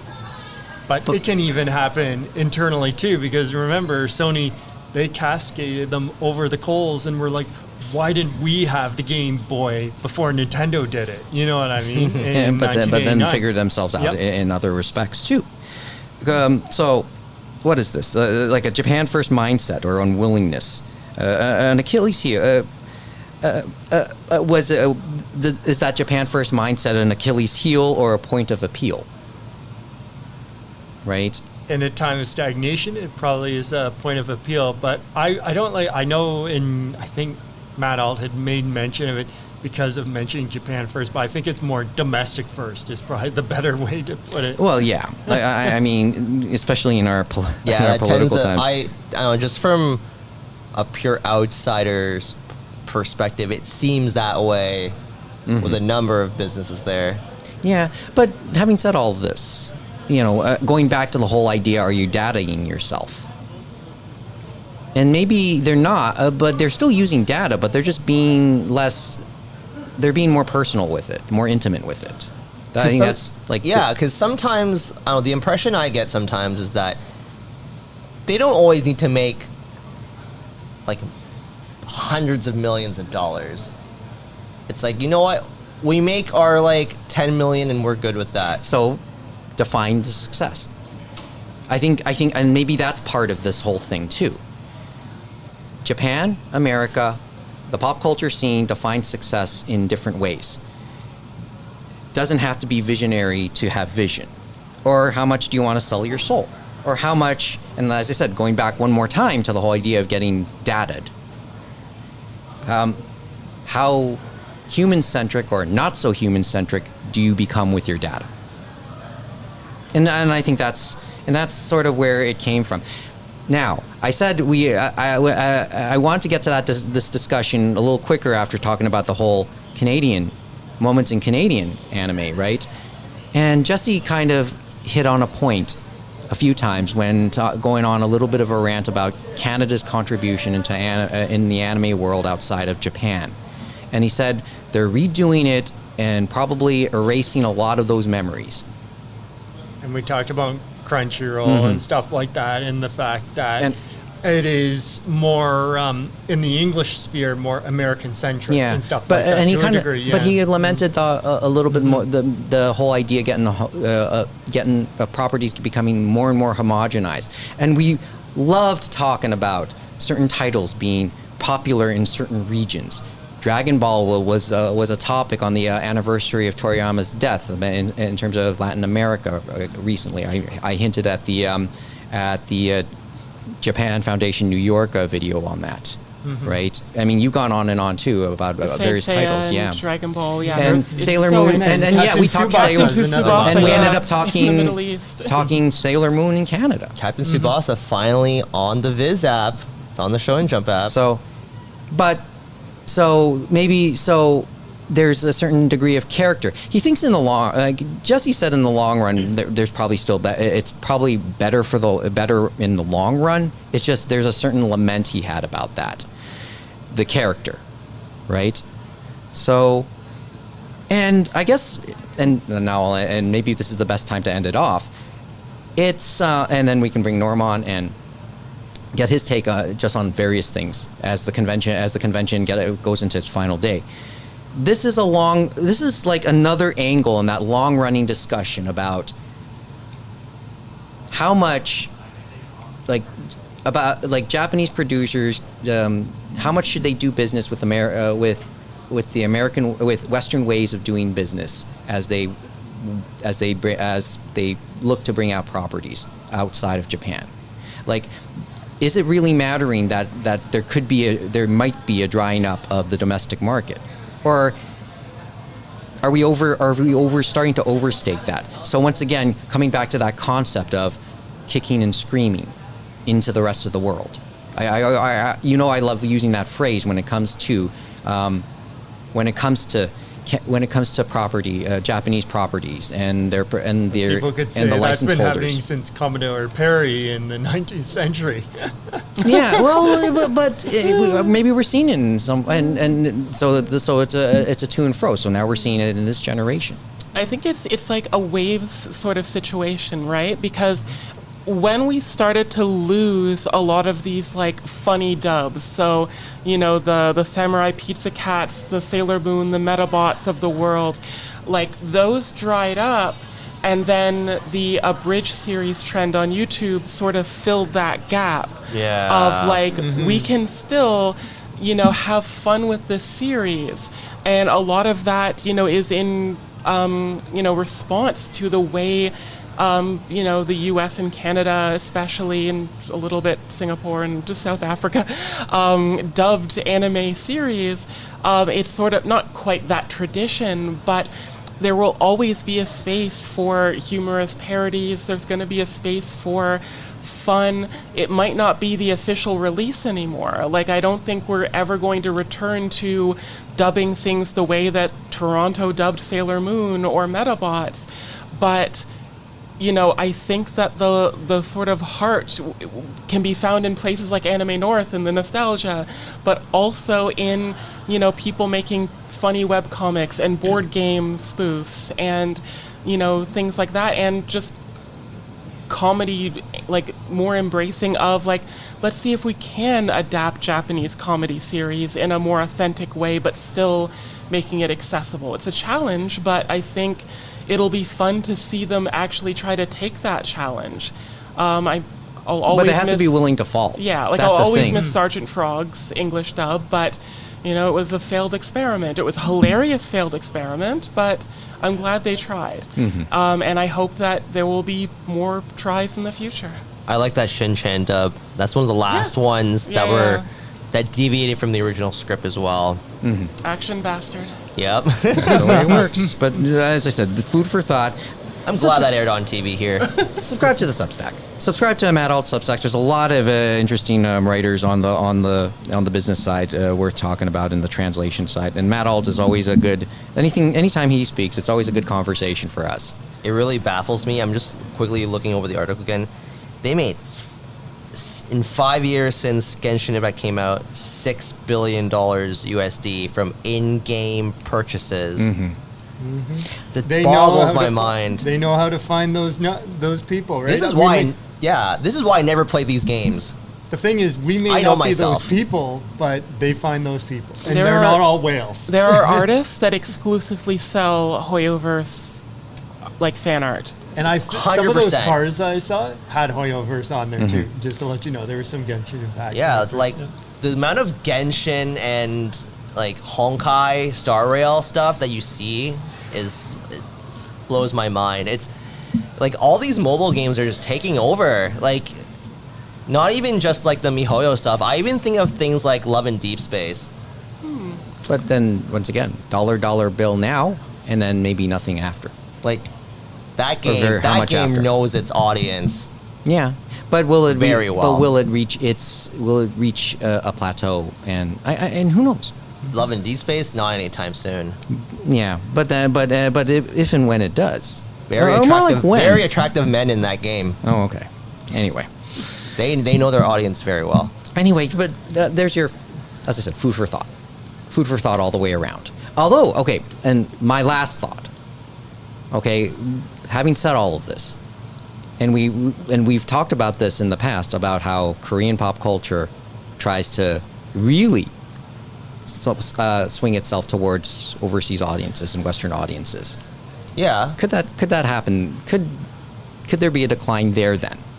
Because of that approach. Because if you were to take the want approach that apparently that's now failing in America. Could that happen in Korean pop culture? Because I would say probably TVS music, no? As a super brief music. No. But I'm just asking. I'm just going to put that out there, and to whoever's listening, there will be ebbs and flows, but I don't see it going away anytime soon because, generally speaking, you have the girls will watch the boy groups, and then guys tend to support the girl groups, and there's always some diversity amongst. There's always a mix, right? But no, the longevity's there because it's the whole glitz and glamour, and now these music companies are holding auditions throughout the world. So it's just taking its own path in that sense. And there are groups that have mixed races now. They're not just all Korean; they're all from Asia now. So, even if you're white or black or brown or anything in between, you have a chance to be a K-pop star now. Are there any black K-pop stars, Kevin? Cat's Eye has one, yeah. Okay. Yeah, if I'm not mistaken, let me double check that, but we'll answer that later. I think maybe Vicha as well, although that's a mess right now. There's been lawsuits happening with that group. Okay. But you want to have Norm's here. Who wants to switch for a bit? I'm on the edge. As usual, yeah. Oh, careful there. You want Norm? Yeah. Okay, I know. Yeah, as usual. Norm is doing his traditional walk on and to chat with us as we start to. Well, yeah, there's servicemen all over the place there, so. A thought. So where do you want where do you want to start your thoughts this year, Norm? Well, in particular, here we are back again, and we're now back in East Lobby, right? Because during the original run when we were here, we were in East Lobby in the New York room, right? Yeah, New York. Now we're here in London. Well, you're also in the Terrace room. We too. did the Terrace. Yeah, yep, we did the Terrace. We did that 1 year in the Terrace. That very first year. It came about. You wanted to move to the lobby. We had a meeting here for AV and Eileen. Eileen's looking at this place, going, why not try here? And I'm thinking, yeah. And I like it's right off the lobby, and people are walking by. In the Halton room, it was a little out of the way. Yeah, I know you're distant. Looked like we had you in the alcove here. There's people walking by. If anybody wants to come on in, they can. At least you're doing it out in the open where people see. And also, how's that say in the Field of Dreams? Yeah, if you build it, they will come. You build it, they will come, or you hold a panel, they will come. Yeah, and at least people, give a couple minutes, and that's maybe sometimes all we ask for. Yeah, well, sometimes what do you get from acorns, right? Trees, fleets, navies. Yeah. So, so from your perspective, how has the weekend gone? First of all, okay, back we were talking about the weather. Is this the coldest anime north on record? That you could recall? It's a little chilly. It's not the wettest, but it's a little chilly. The good thing's been the rains. The worst rain we had was Thursday. We had some spinning on Friday, and there's a little worry how's that's going to be. And then, you guys look at the weather reports, but when you look at a weather report, remember it's going to move forward. So if it looks like it's going to rain on the weekend, it's going to move forward. It did Wednesday, Thursday. I mean, some of us got wet doing the move in, but. No, I think it's been pretty good. The weather in general's been just, we know the story on that. It's been weird. It's been strange. Cold, I don't mind so much. It doesn't bother me.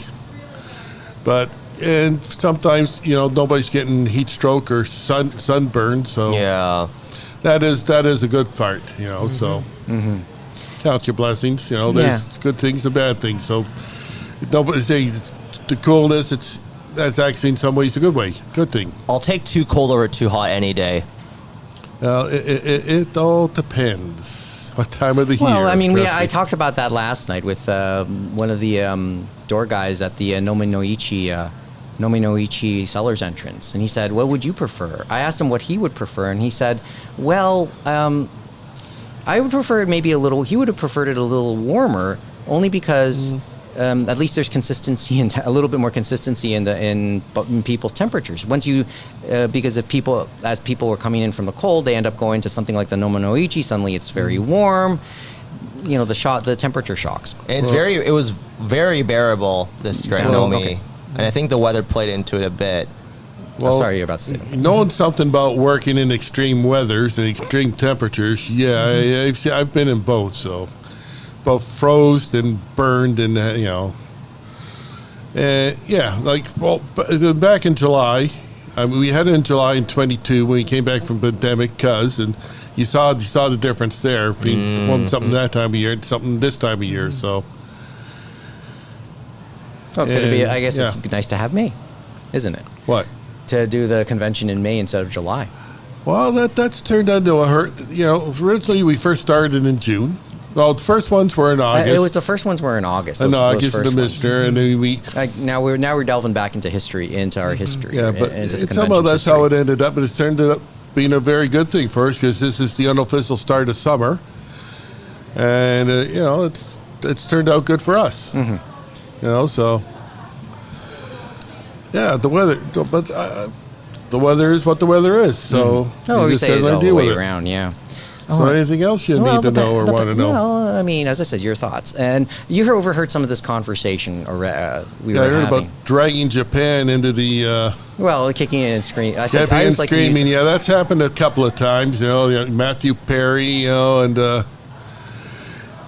hey, neighbor, how y'all doing? And he's walking. Showing up with making an offer they couldn't refuse. And that's when Japan basically took a look at those black ships with the iron guns, and we'll be your friend.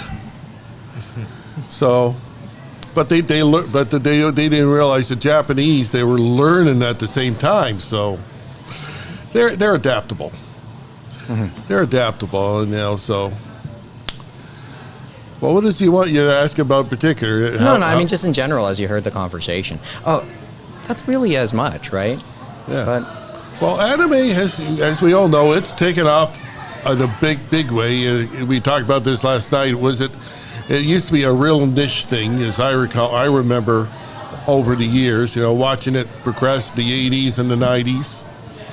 And now I won't say it's totally mainstream, but it's enough that people don't give you those weird looks anymore. I think mainstream now. Well, you get made fun of if you in school. You get made fun of if you don't like anime now. I think it's just my take is more just the demographic. Remember, there was this thought inward facing, almost borderline introvert, and I think in some ways that's, and then coming back to the human touch, and the material, and a lot of anime material kind of just speaks to people who have those who have those feelings, and they've just come out of the woodwork. Well, I heard you talking about what cartoons, what animation is aimed at kids, and yeah, you're right. I mean, what I grew up with, it's no longer there. Last year they did a Looney Tunes movie with Porky and Daffy, blow up the world. That thing sank without a trace. I went to see it. I enjoyed it because I got the characters, but that sank without a trace. I didn't know that existed. Yeah, look it up. And for me, for somebody who grew up with the characters, I thought it was pretty good. But that's an example. I grew up with those characters, the Warner Brother characters, but where do you see them now? They're not even on TV. They're not even anywhere. It seems like Warner's trying to hide them. That's true. Because I didn't know there was a new movie at all. I watched those old cartoons as well. And there's another one coming out, Acme versus Coyote. He takes them to court, folks. He's sick and tired. Acme has never come across for the Coyote, so he takes them to court.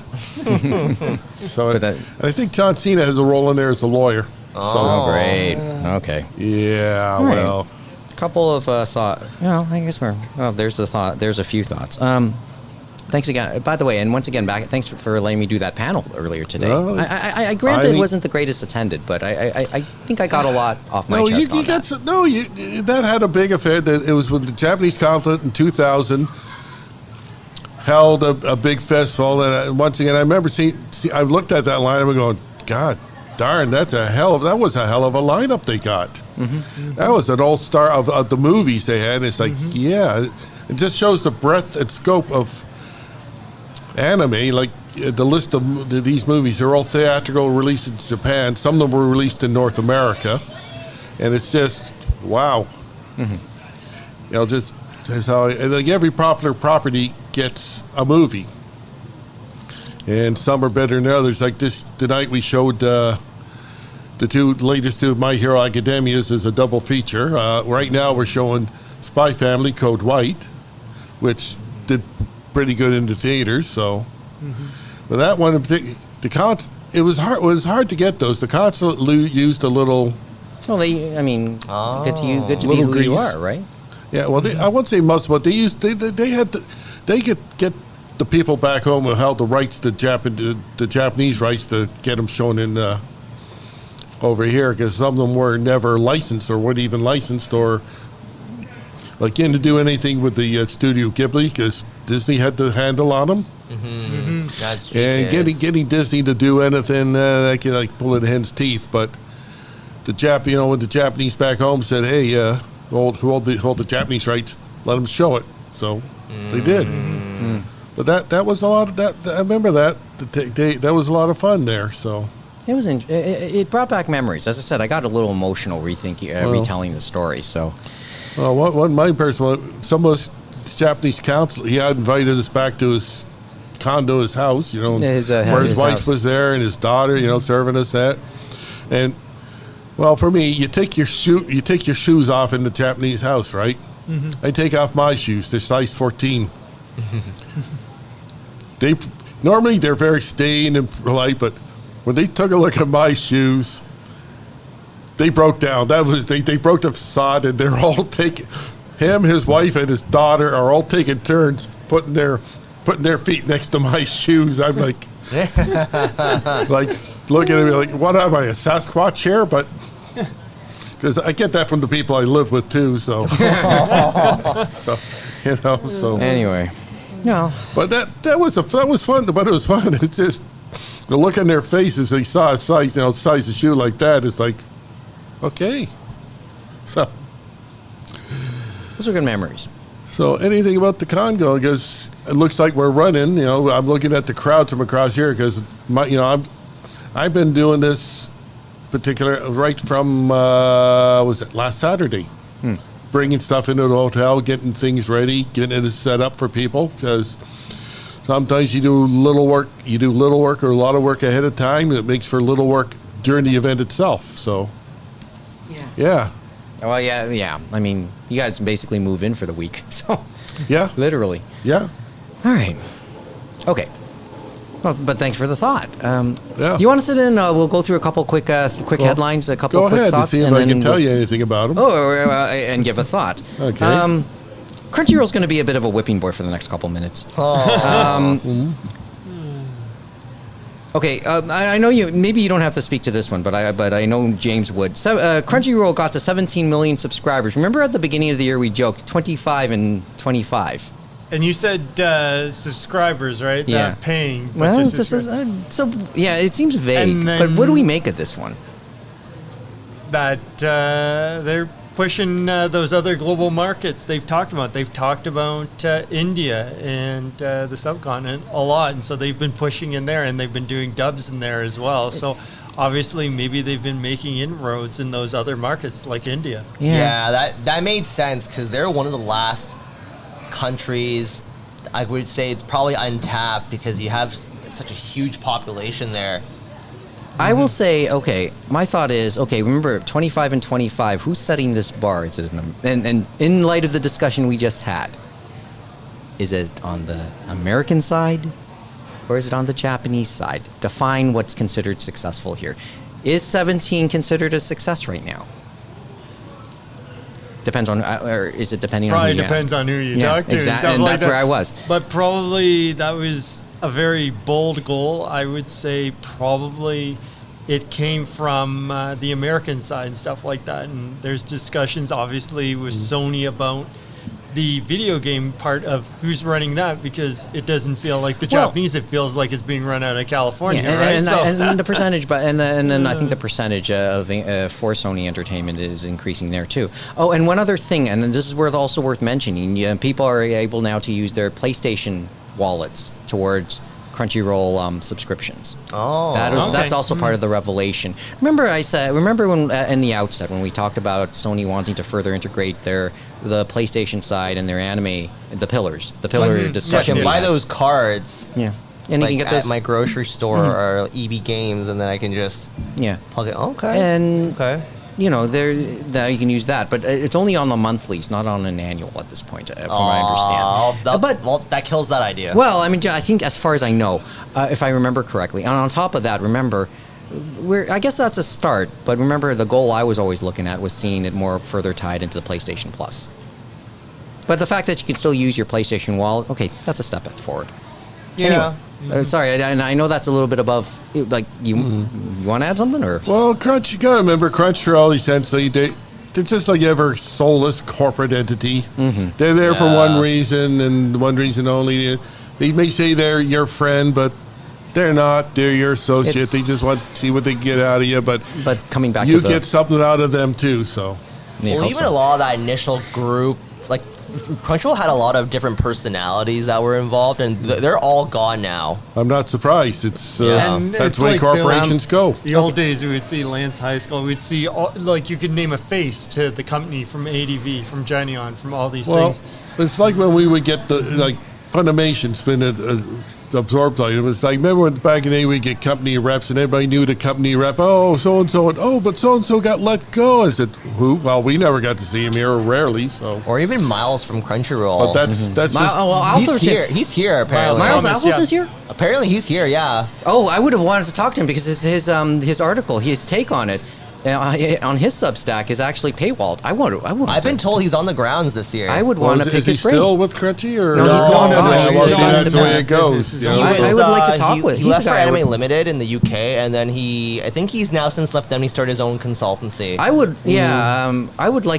have wanted to pick his brain on this one. Yeah, he's apparently here. I wish because they had a big development for their social media and that, but. All of it now is they probably still have, as we know from Funimation and all that stuff, and even Crunchyroll, these brand managers, but it's just they're behind this curtain and stuff like that, and the only people you see are the people at the top, and every time you hear something, it's like, Miles, I would want to, but Miles, I would want to talk to because, he has his opinion on that, and it's paywalled right now. Okay, and he's not tied into the company anymore, so he doesn't have to worry about what he says. Mm-hmm. Wow. So, I just pulled up his Twitter account. Yeah, he's here. It says Anime North. Remind me to give him a follow. And that's interesting considering how many other conventions there aren't there this weekend. Well, the one I'm amazed, like right now I'm tied into Netflix. Yes, I signed up for Netflix to get my soap opera, the WWE, but then it's turned in Canada has been a hell of a good deal because you get all this stuff. The pay-per-views. Well, then I went through and what else have they got? What's it? Delicious and Dungeon. Oh, okay. Farron. And then you can go back and watch Rama 1/2 and stuff like that, the new version, obviously. Or like Apothicary Diaries. Mm-hmm. Mm-hmm. So, you got to, if you're not interested in the absolutely newest, but you want to watch something good, there's some, okay. We can do this. By the way, I love Apothecary Diaries. That's one of our... Yeah, no, we've been watching that. I've been watching that. That's an incredible one. It's like, I don't know, is that girl... Oh, wait, her father is Columbo. And there is a lot... That's a lot like... If you ever watched the Columbo series, it still gets shown here and there. Yeah, he's got a lot in common with him. Mm-hmm. Okay, slap number 2 towards Crunchyroll. We got to make fun of this, because you've watched Anne Shirley? Have you watched the new anime? Yes, I have. Have you watched the dub? I heard the dub, and I'm going, Lord, Tundra and Jesus Almighty, they don't sound nothing like no down homers. Yeah, because you're from I was joking. And now we know the reason, because it's an all-American cast. It's in Dallas. Yes. Well, if they got them in Maine, that wouldn't have been so bad. In fact, back in the 30s, there was an Anne of Green Gables movie made in Hollywood. And they tried to set it in Maine, not Prince Edward Island, but Lucy Montgomery, who's still live at the time, said, "Oh, wait a minute. Says here in the contract, you don't make those changes." So but if they got people from with a New England accent, yeah, that could have worked. But I've listened to a dub. I said, no. But plus, the Japanese actors are doing such a wonderful job. So. Now, having said all of this, maybe I'll be 17 million and one in the very near future because I'm but the curious series. to watch it. Oh yeah, and then the South African dub. Wait a minute, a South African dub from beautiful South Africa? Yeah, there was for that. So it sounds just like PEI, right? Yeah. Yeah. But and then you were showing, I know, Norm. We had the old 1979 Takahata. Oh yeah, Green Gables, because I know it was like Canadian and with an Canadian retrospective, and you had that. Yeah. And it was nice to watch it, and there was enough people in the room to get an interesting look at and stuff. Well, like that. I added all the other Canadian stuff in there. You saw this other stuff I added. It just had to, Canadian tribute. Yeah, Stompin' Tom was there. Stompin' Tom was there too. And after I am, the I am I'm Canadian. Canadian, the new one. Yeah. Yeah, and that was just, good old hockey game. Did you stick around for the sweater, or did you see that?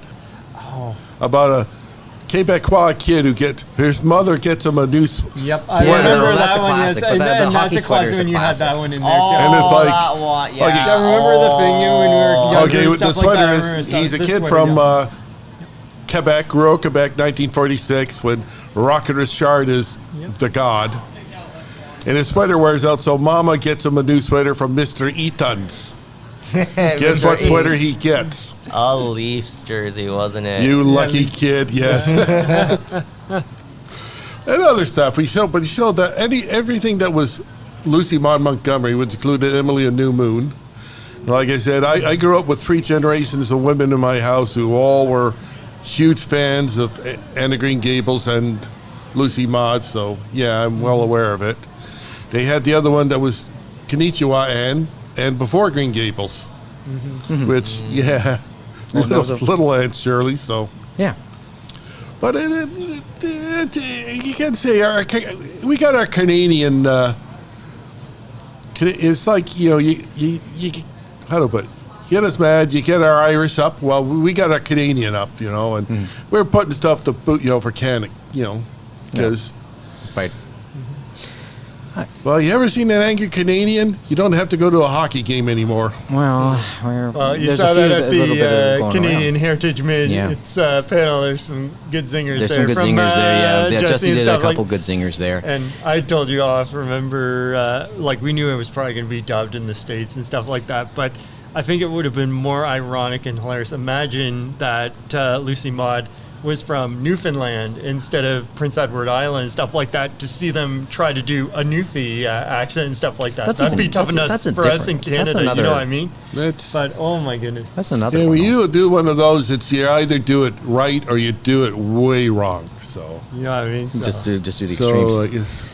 It's like that one guy, he's on Murdoch Mysteries, he's a constable, but he also does We're Still Standing. So that, yeah.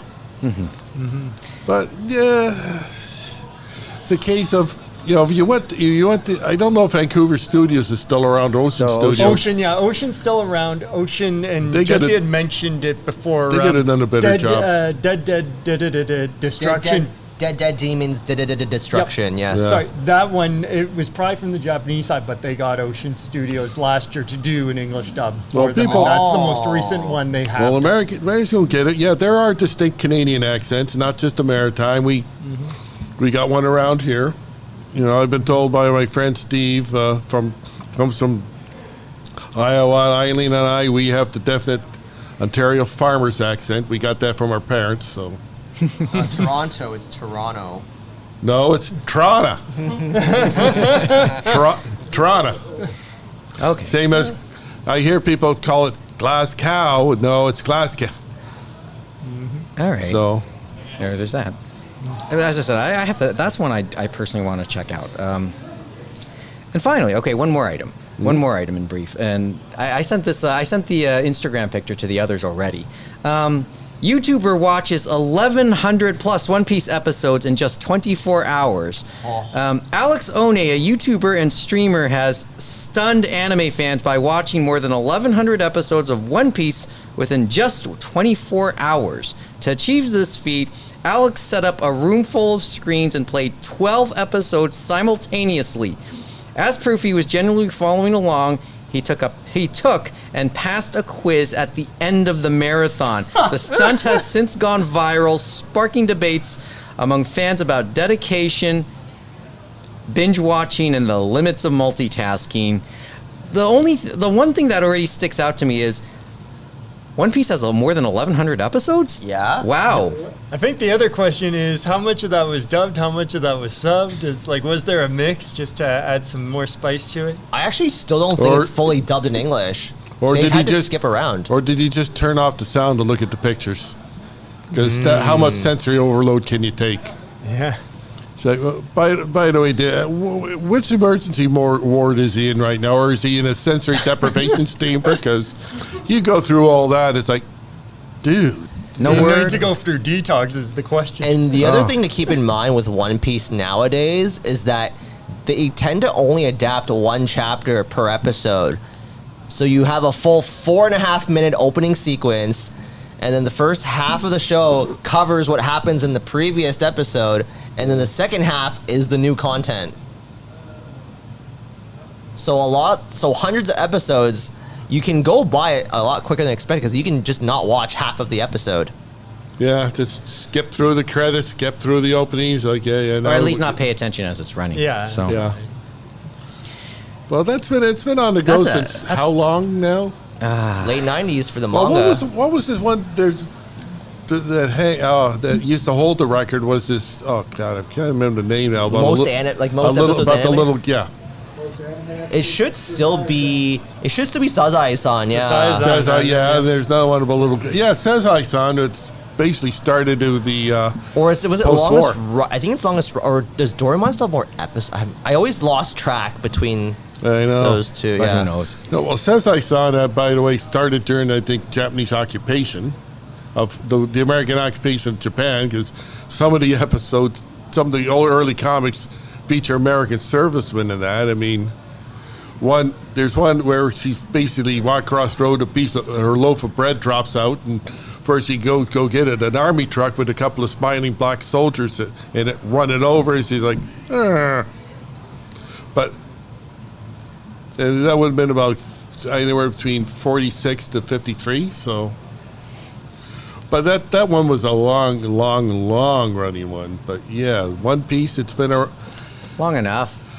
Like for certainly. I like the movies. I like the movies. The movies have been pretty, top rate. But yeah, when you get to that point, there comes a time. Why do so many crazy? That's it. I've had enough. Give it up. I mean, even Conan Doyle tried to kill off Sherlock Holmes at some point in time.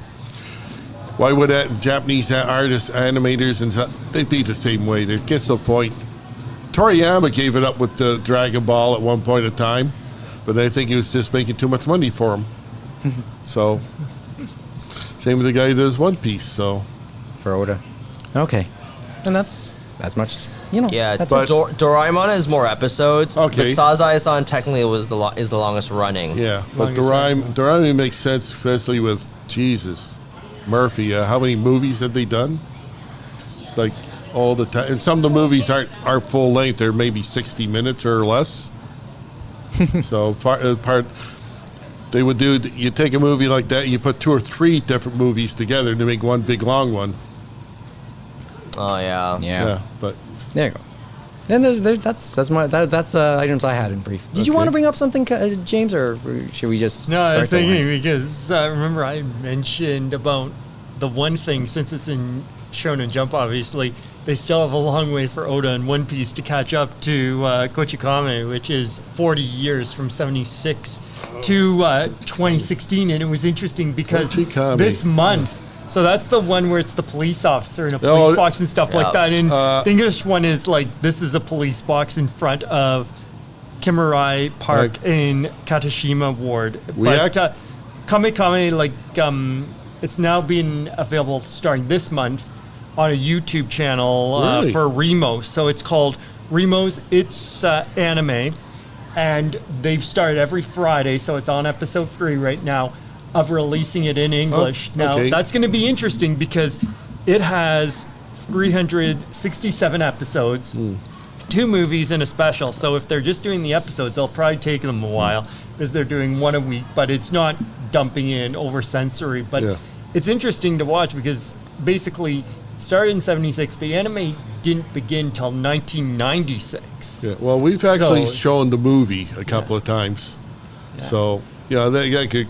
But I watched the first 2 episodes, and it's quite a trip, especially the opening and stuff like that, the euphemisms to mounds and stuff like that, and then basically going straight at it and stuff like that because they're surfing and stuff like that. I will tell you something about the character. You know, whatever else you think about the character, Ryu, whatever else you laugh at him, in reality, he is one badass. Well, and we find that out in the movies is where, And the thing is, after each episode, and you see it in the first 2, is they have a damage report after every episode basically finishes of all the things he has destroyed or done and stuff like that. And you're just like, oh man, that's terrible and stuff like that. And he's chasing down this young couple in a car, and he's just on this bike and is just breaking down as he's just barreling down trying to chase them.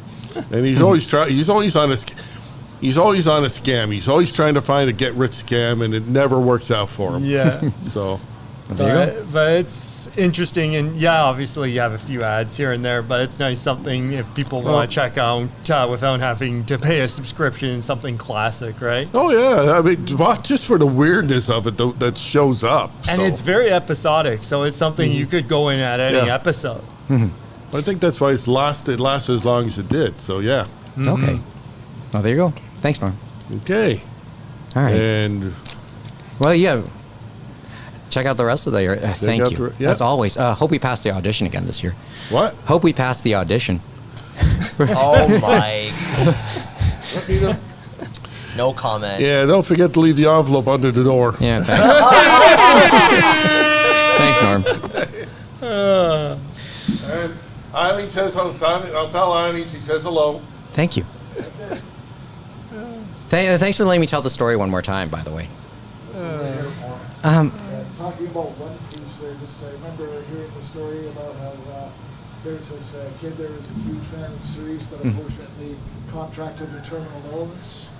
Oh. So Okay. he's never going to live to see the end of the actual series. Mm-hmm. Oh, man. Yeah. And Oda met with him and apparently told him how the series was going to end. Oh, I heard about this. Yeah, with terminally ill, yeah. Yeah, because Oda has known how he wanted to end it for a long time now. Yeah. So let's have. So when is that going to happen? Okay. I think there's another good 10 years left, is my guess. Shonen Jump Disney's flagship. It's like, it's starting to, like, he said he was more than halfway. Okay. I believe him. Oh, that part. I guess I would too. Anyway,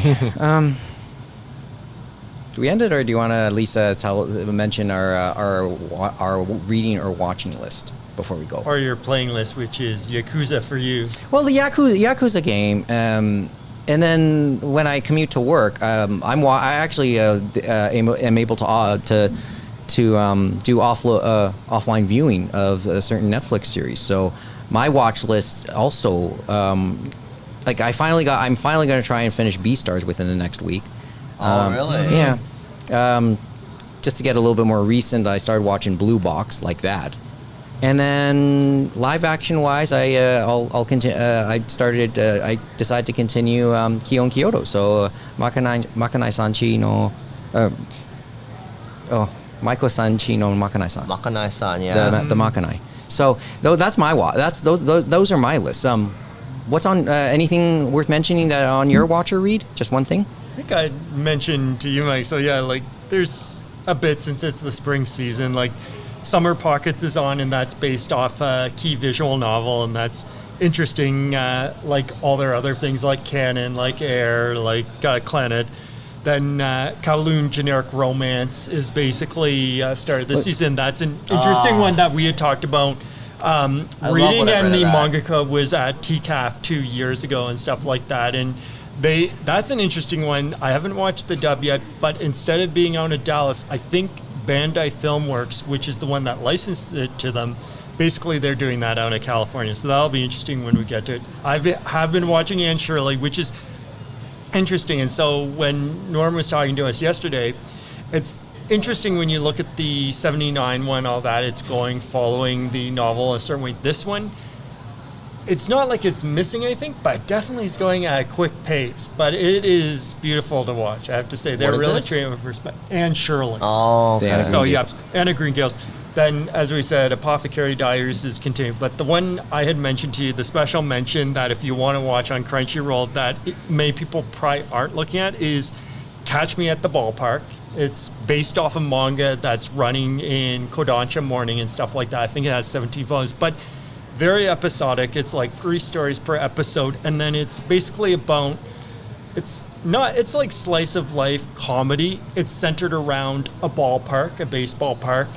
The two main characters you see the most, one is kind of this Birdtown salaryman where he's like, okay, I'm finally finding my space, right, in the ballpark. And then this girl that goes around as a vendor serving beer and stuff like that, and their interactions. But you see all the other people at the ballpark, the security guard who's like, okay, I'm letting everyone in, but I'm not letting this cat in.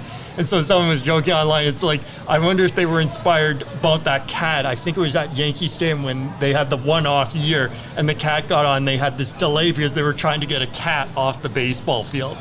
They had other stories, like the basically this American baseball player that couldn't cut it in the major leagues. He wants to get back in, and about him playing on the baseball team, the Motor Sons and stuff like that, and how he, I guess, warms up to playing in Japan and stuff like that. Mm-hmm. And of course, he's from Chicago, so he's played on the Chicago clubs, and he loves deep dish pizza. And now I'm thinking, if they had waited long enough, because of the Pope, would he have played on the Chicago White Sox or something like that? One way to put it. And But they have so many other stories about the mascot, about all the fans in the seats and stuff like that. So it's really interesting. yeah.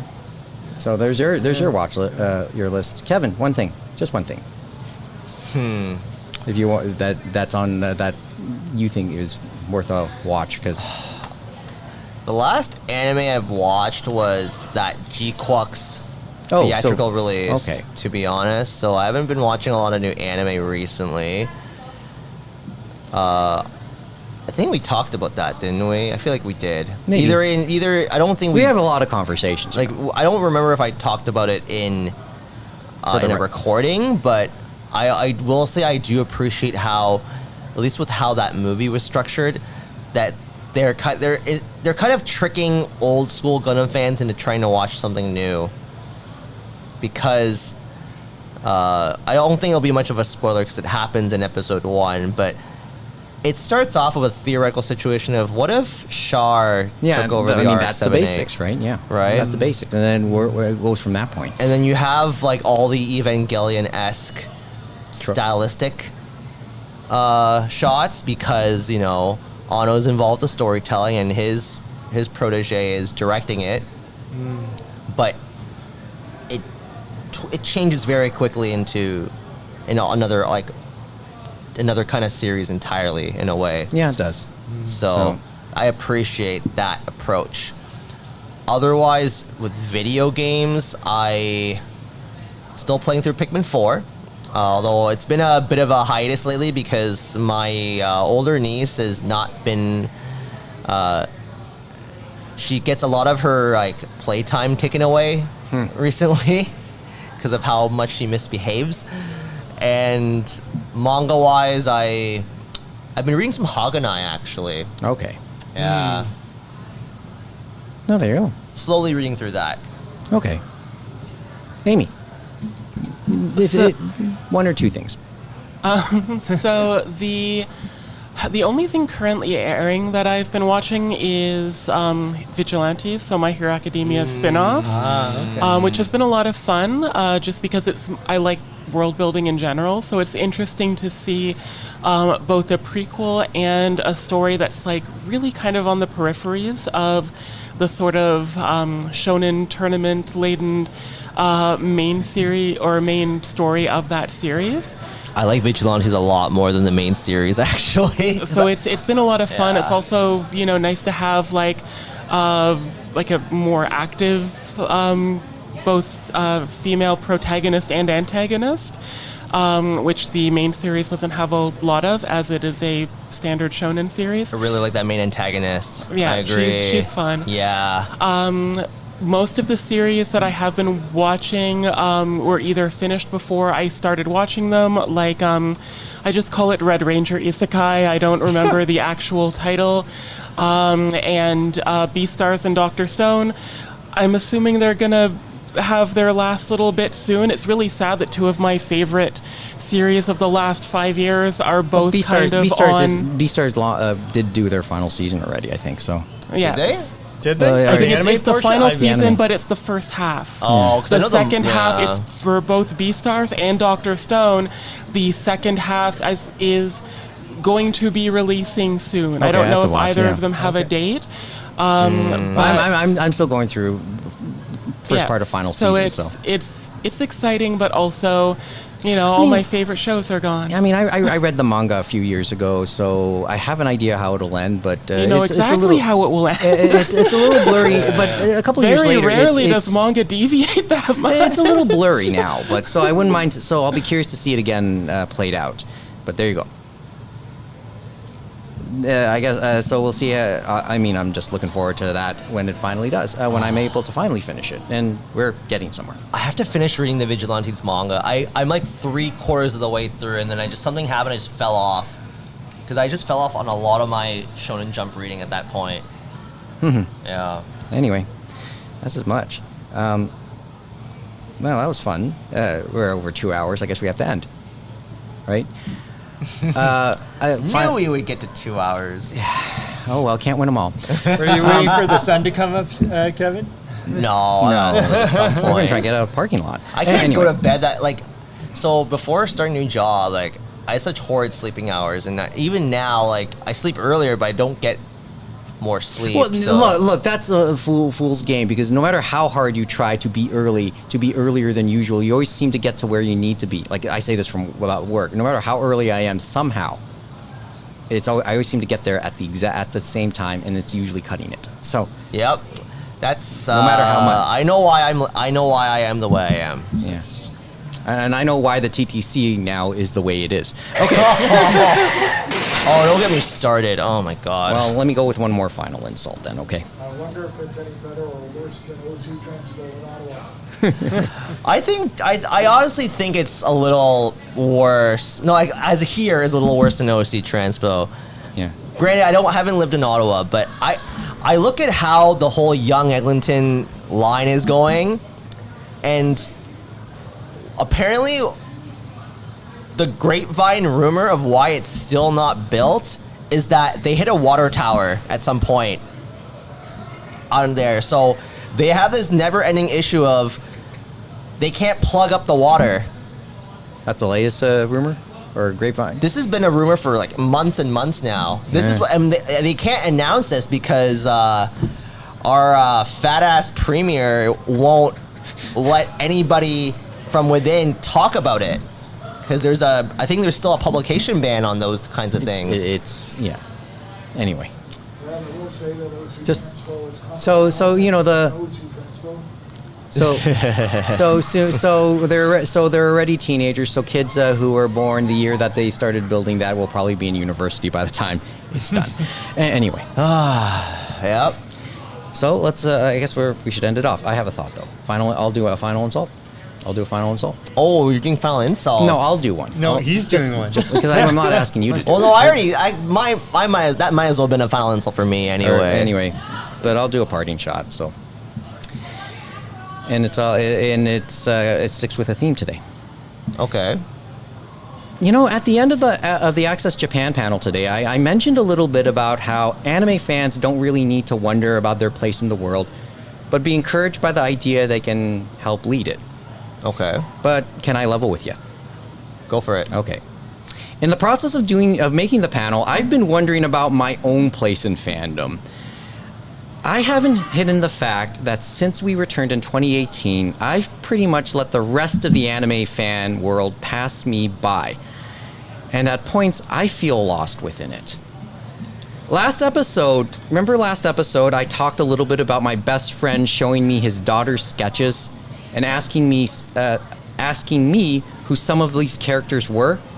And many were Hatsune Miku sketches. So at the very least, I could give him a quick explanation. And I learned in the process that his daughter doesn't know anything about Miku's musical background. And maybe that's part of what I can do now for our fandom. Help the parents who are more or less my age navigate the developing fandom that their teen and tween kids are beginning to experience, especially since I don't have any kids myself. As for our firmly established younger fandom, constantly I like to refer to the constant debate about who's the greatest Montreal Canadian of all time, either Rocket Richard or Jean Beliveau. I say this because a journalist once described the difference between them, calling one the fire and the other the conscience. The fire in me of being a fan for more than 25 years ago has cooled off into something else. And maybe that's the offer I can make now for our fandom. Be part of that bridge between its recent but very different generations. One that is firmly in the memories of one era, but understanding of where it is now. And I guess that's why doing Roundtable will continue to have a purpose, at least to me. Maybe you could help navigate our fandom now from someone who knew it then, and to remind the younger fans now, they'll be in my shoes and our shoes 20 years down the road. Or maybe this is just to help me navigate it instead. Someone who's trying to understand the fandom now after being off the path for a period of time. Or help others close to my age who have never been on any part of the path to begin with. Like my best friend, who, by the way, might visit with his daughter tomorrow because he may want to see some real-life Mikus up close. Real-life Mikus up close? And judging from the cosplay, he might find a few. Or some on a car. Anyway. Depends on how you look at it, I guess. Yeah, just a thought. Thanks as always to the crew here at Anime North. And I'll say it one more time. I always say it every year at the end. We'll be back without fail. But that's all we have for tonight. If you're on YouTube, please give us a thumbs up or leave us your comments down below or go to animeroundtable.com for all the ways you can reach us. That also includes links to the socials, YouTube, and Twitch accounts. As for the podcast side, please leave us a review if you can, wherever you get your podcasts, as it would greatly help us.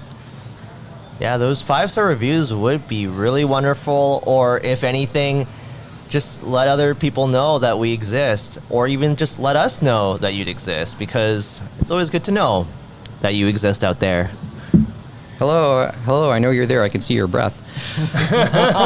Hey, since we're doing Twitch and YouTube more often now, give us a follow or subscribe there so you can be notified whenever we go live or put up something new.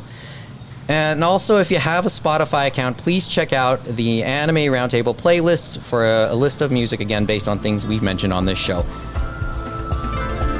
You could have listened to any anime podcast in the world, but you decided to listen to one of the oldest, and we appreciate that. So until next time, thanks for watching, or thanks for listening, really. And thanks for whoever's watching in here. Good night from Anime North, and join us again for another edition of the Anime Roundtable.